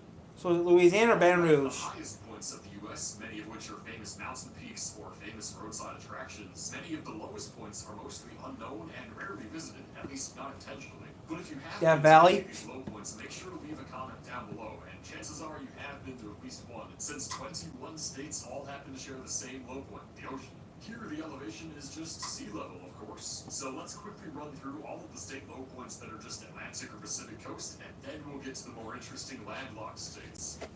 Pacific states first. Here we have Alaska and Hawaii, plus Oregon and Washington. California is notably excluded from this group, but we'll get to that later. Death Valley! The Atlantic states, Maine, New Hampshire, Massachusetts, Rhode Island, Connecticut, New York, New Jersey, Delaware, Maryland, Virginia, North and South Carolina, Georgia, and then Florida, which takes us to the Gulf of Mexico gang alongside Alabama, Mississippi, and Texas. And hey, Louisiana was left out. I wonder what's up with that. New Orleans. For the ocean low point states, and now let's go in elevation order from highest to lowest for the other 29. Perhaps coming at no surprise is Colorado, the state with the highest low points. Measured at about 3,315 feet above sea level, or just barely a kilometer, this low point is located right where the Arickaree River crosses into Kansas. It's located on private land, and despite its relatively uninteresting locale, there's a fascinating story from Colorado Public Radio about how the landowner discovered it was on her property, which I'll link in the description. By the way, Colorado's low points is higher than the highest points of 18 states. Wow. Wyoming's lowest point is next to mine at 3,101 feet. This one is very similar to Colorado's in that it's a river at the east edge of the state, the Belle Fourche River on the South Dakota border. And if you're starting to think this kind of low point is a trend, you would be right. Anyway, Wyoming's low point is right at the edge of the Black Hills, which funnily enough are home to South Dakota's highest point. New Mexico spices things up a bit with a reservoir low point, Red Bluff Reservoir on the Texas border. But really, this is the Pecos River in size, so same old, at about 2,842 feet above. Now, I know why Louisiana and California were not on that list for two particular reasons. You got New Orleans and Baton Rouge, which is below sea level. Then you got good old Death Valley, which is in California, which is 86 meters below sea level. Which is weird. It's the highest place in the U.S. It's also the lowest place in the Western Hemisphere. Death Valley is the lowest place in the U.S. at 86 meters below sea level. Sea level, this is down in the southeast corner of the state. And this lowest point is also intriguingly close to the highest point in Texas, which is only about 50 miles west. Up on the Utah-Arizona border is Utah's lowest point, measuring just about Grand 2,000 Canyon? feet above sea level at Beaver Dam Wash. This is a seasonal stream that only flows during periods of rain, so when it's dry, you could stand right in the riverbed on the border. It's also less than 3 miles away from the Tri-Point, so that's fun. But good luck trekking through the desert to visit this area. Montana keeps us out west with its low point, located along the Kootenai River where it crosses into Idaho. At 1,800 feet above sea level, it's surrounded by mountains 3 times as high, although the dense tree cover along the river obscures that juxtaposition a bit. This is definitely the most accessible low point of the non-ocean states so far, since it's right off US 2. South Dakota kicks off the Midwest with its lowest point being on the Minnesota border at Big Stone Lake. This is also the first low point under 1,000 feet at 966. Now this one is unique so far in that the lake itself forms the border, so just about anywhere along the lake on the South Dakota side could count as the low point. Although this definitely very official and legitimate Google Maps POI is in Big Stone City, so do with that info what you will. Heading a bit south, we find Nebraska's low point at about 840 feet in elevation. I don't care what Michigan's lowest point is. It's along the Missouri River where it leaves the state to form the Kansas-Missouri border, which just so happens to be at the tri-point of the 3 states and the easternmost point of Nebraska. So this is a must-visit spot for geography superlative tourists, but don't forget your kayak if you want to truly hit the tri-point. North Dakota takes us up to the Canadian border with its lowest points. At roughly 750 feet above sea level, this is found right where the Red River flows north into the province of Manitoba. And hey, there's an international subdivision tri-point right there with Minnesota too. Although trying to visit either of these things might get the attention of the nearby border crossing officers. Idaho finally brings us a new type of low point, the confluence of 2 rivers. Where the Clearwater River meets the Snake River at the Washington border is Idaho's low point at 710 feet above sea level. The twin cities of Lewiston, Idaho and Clarkston, Washington are found here. On the Lewiston, Idaho side is where you'll find the farthest inland port that's connected to the Pacific Ocean, and the relatively low elevation helps to illustrate how that's possible. Back in the plains is the lowest point in Kansas. Roughly 679 feet above sea level, it's at the Verdigris River along the Oklahoma state line. This is just outside Coffeyville in the southeast part of the state. It's a nice Coffeyville? Unfortunately, the Kansas being ultra-flat stereotype holds up here. It'd be pretty hard to pick this out as the lowest point from its surroundings. Very pleasant here, though. The next few high points take us to the Great Lakes Basin, where the 5 famous lakes sit relatively low in elevation and as such form a vast drainage area. First up is Minnesota with its Lake Superior shoreline measuring 601 feet above sea level. This is contrasted beautifully with the nearby Sawtooth Mountains and the Misqua Hills a bit further north, which contain Eagle Mountain, the highest point in the state. Wisconsin's lowest point is along its extensive Lake Michigan waterfront, measuring about 579 feet above sea level. Speaking from experience, it's well worth a visit to this part of the state. I live in Michigan, so I know this stuff. From the cliffs of Door County, there's so much to do and see along this huge shoreline of a low point. Speaking of Michigan, the state of Michigan ends this lovely Great Lakes detour. The state is almost entirely surrounded by the lakes, but it's on the smallest shoreline of Lake Erie where you'll find the lowest elevation in the state of 571 feet. A lot of the waterfront here is suburbanized or industrialized land, but you can still find some pleasant natural areas like Point Mouillet. And now it's right back to River-on state border low points. Okay, so that doesn't work for me. The lowest elevation is 480 feet. That's where not what I the Des Moines wanted. River meets the Mississippi. The Des Moines River is what forms that little tail section of Iowa in the southeast, and so the low point is also at the tri-point with Missouri and Illinois. Sadly, it's not quite the southernmost point in Iowa, as this little piece of land to the west takes that title. Back out west, Nevada is next up, just barely beating Iowa at 479 feet in elevation. This low point is found along the Colorado River, where it leaves Nevada. Like several low points we've seen so far, it's tri-point. Tri-points of 3 states, and is also the southernmost point of Nevada. And it's only perfectly on brand for Nevada that both a casino and a golf course are right there. Midwestern states again with Ohio, and you'll never guess what kind of low point it has. Of course, another river and another tri-point of states. Here in the southwesternmost corner of Ohio, the elevation dips down to 455 feet along the Ohio River next to Indiana and Kentucky. There's a big power plant next to this site, so you might run into some trouble trying to get to the riverfront. We don't have to go too far for Indiana's low points, which is downstream the Ohio River. Oh, where Wabash. the River meets it. And my goodness, you would never believe it. It's another tri-point. What is interesting is the over 100-foot difference in elevation compared to Ohio's low points, where you're down to just 320 feet now. You can really get a sense of how close to sea level we're getting with this immensely flat and swampy landscape. Honestly, I was a bit surprised to see Oklahoma this far down the list at 289 feet.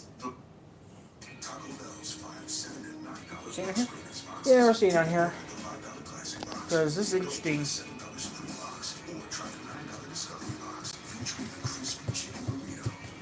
We'll stay on a little longer because I'm watching this. I'm going to stay on here a little longer. Hey, I was going to say that. I'll stay on here a little longer, 3 hours. We can do anything we want, except one thing. We just can't stop being American. So get out there. You're French, you're not American anymore. Fuck! You're French. You're a kid and he's his ass kicked. The low point is intriguingly close to the Ouachita Mountains, which, to be fair, don't reach staggering heights, but the contrast is interesting. Anyway, the lowest point is where the Little River crosses into Arkansas, part of a low-lying system of rivers all making their way to the Mississippi. Speaking of the Mississippi, my home state of Illinois takes us back to that river. About as far away from my Chicago home as you can get is the lowest point at 279 feet, where the Ohio River meets the Mississippi. There's a lot of cool history down here. The city of Cairo, a shell of its river shipping past, and Fort Defiance State Park, a once important military installation where you can stand right at the river confluence.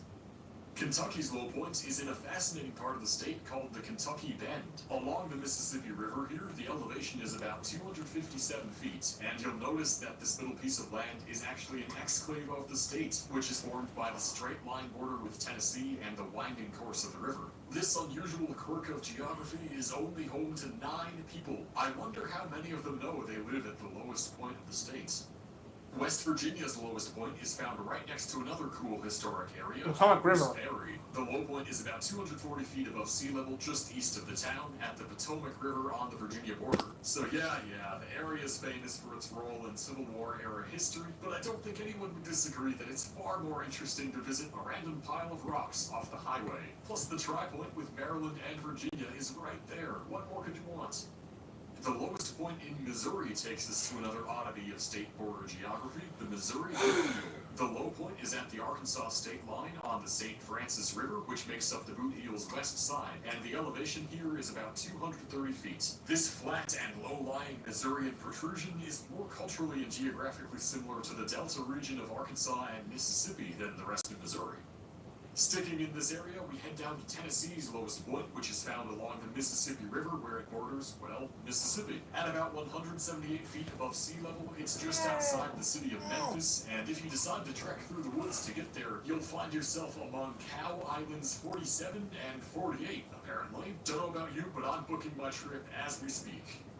We are dipping below 100 feet now as we head up to Vermont, where the lowest point is on Lake Champlain at only 95 feet above sea level. This low elevation is a result of its connection to the nearby St. Lawrence River, a historically important shipping route that drains the entire Great Lakes system into the Atlantic Ocean.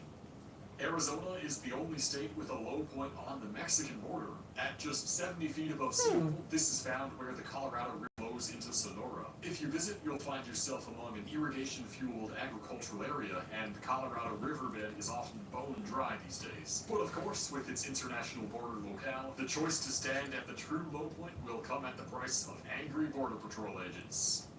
And Arkansas has the lowest low point that's still above sea level. On the Louisiana border along the Ouachita River, 55 the elevation feet. dips down to only 55 feet. At this part of the river's course, it's surrounded by vast woods and wetlands, and 2 national wildlife refuges surround the river on either side of the border.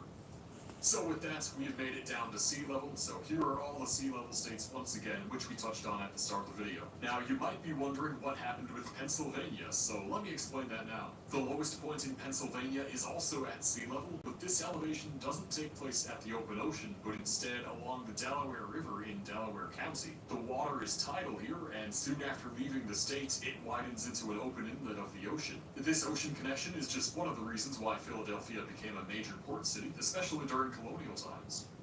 If you've been paying close attention, you know we have just 2 states left, both of which have low points below sea level. First is Louisiana, which of course is the state where the Mississippi River finally empties into the Gulf of Mexico. The city of New Orleans, which is located in the river's delta, is the lowest point in the state, with parts of the city reaching 8 feet below sea level. New Orleans was first settled on the naturally above sea level land on the banks of the river, but low-lying land closer to Lake Pontchartrain was eventually drained and developed. The low elevation here leaves the city extremely prone to flooding, with Hurricane Katrina as an infamous and tragic example. You can really get a sense for how vulnerable the city is by looking at the levees that hold back the water surrounding it.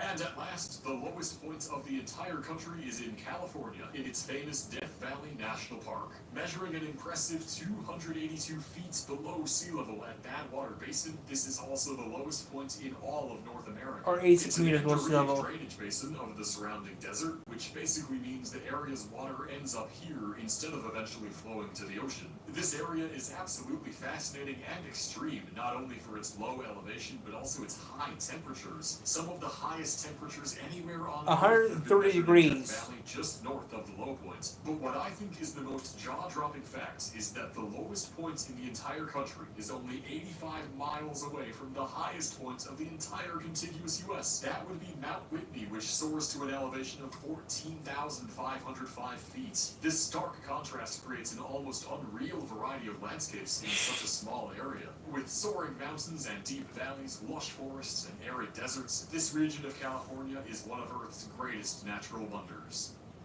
So there we have it. Those are the lowest points of all 50 U.S. states. Thank you all so much once again for watching this video. I love making videos like this. I don't like your video.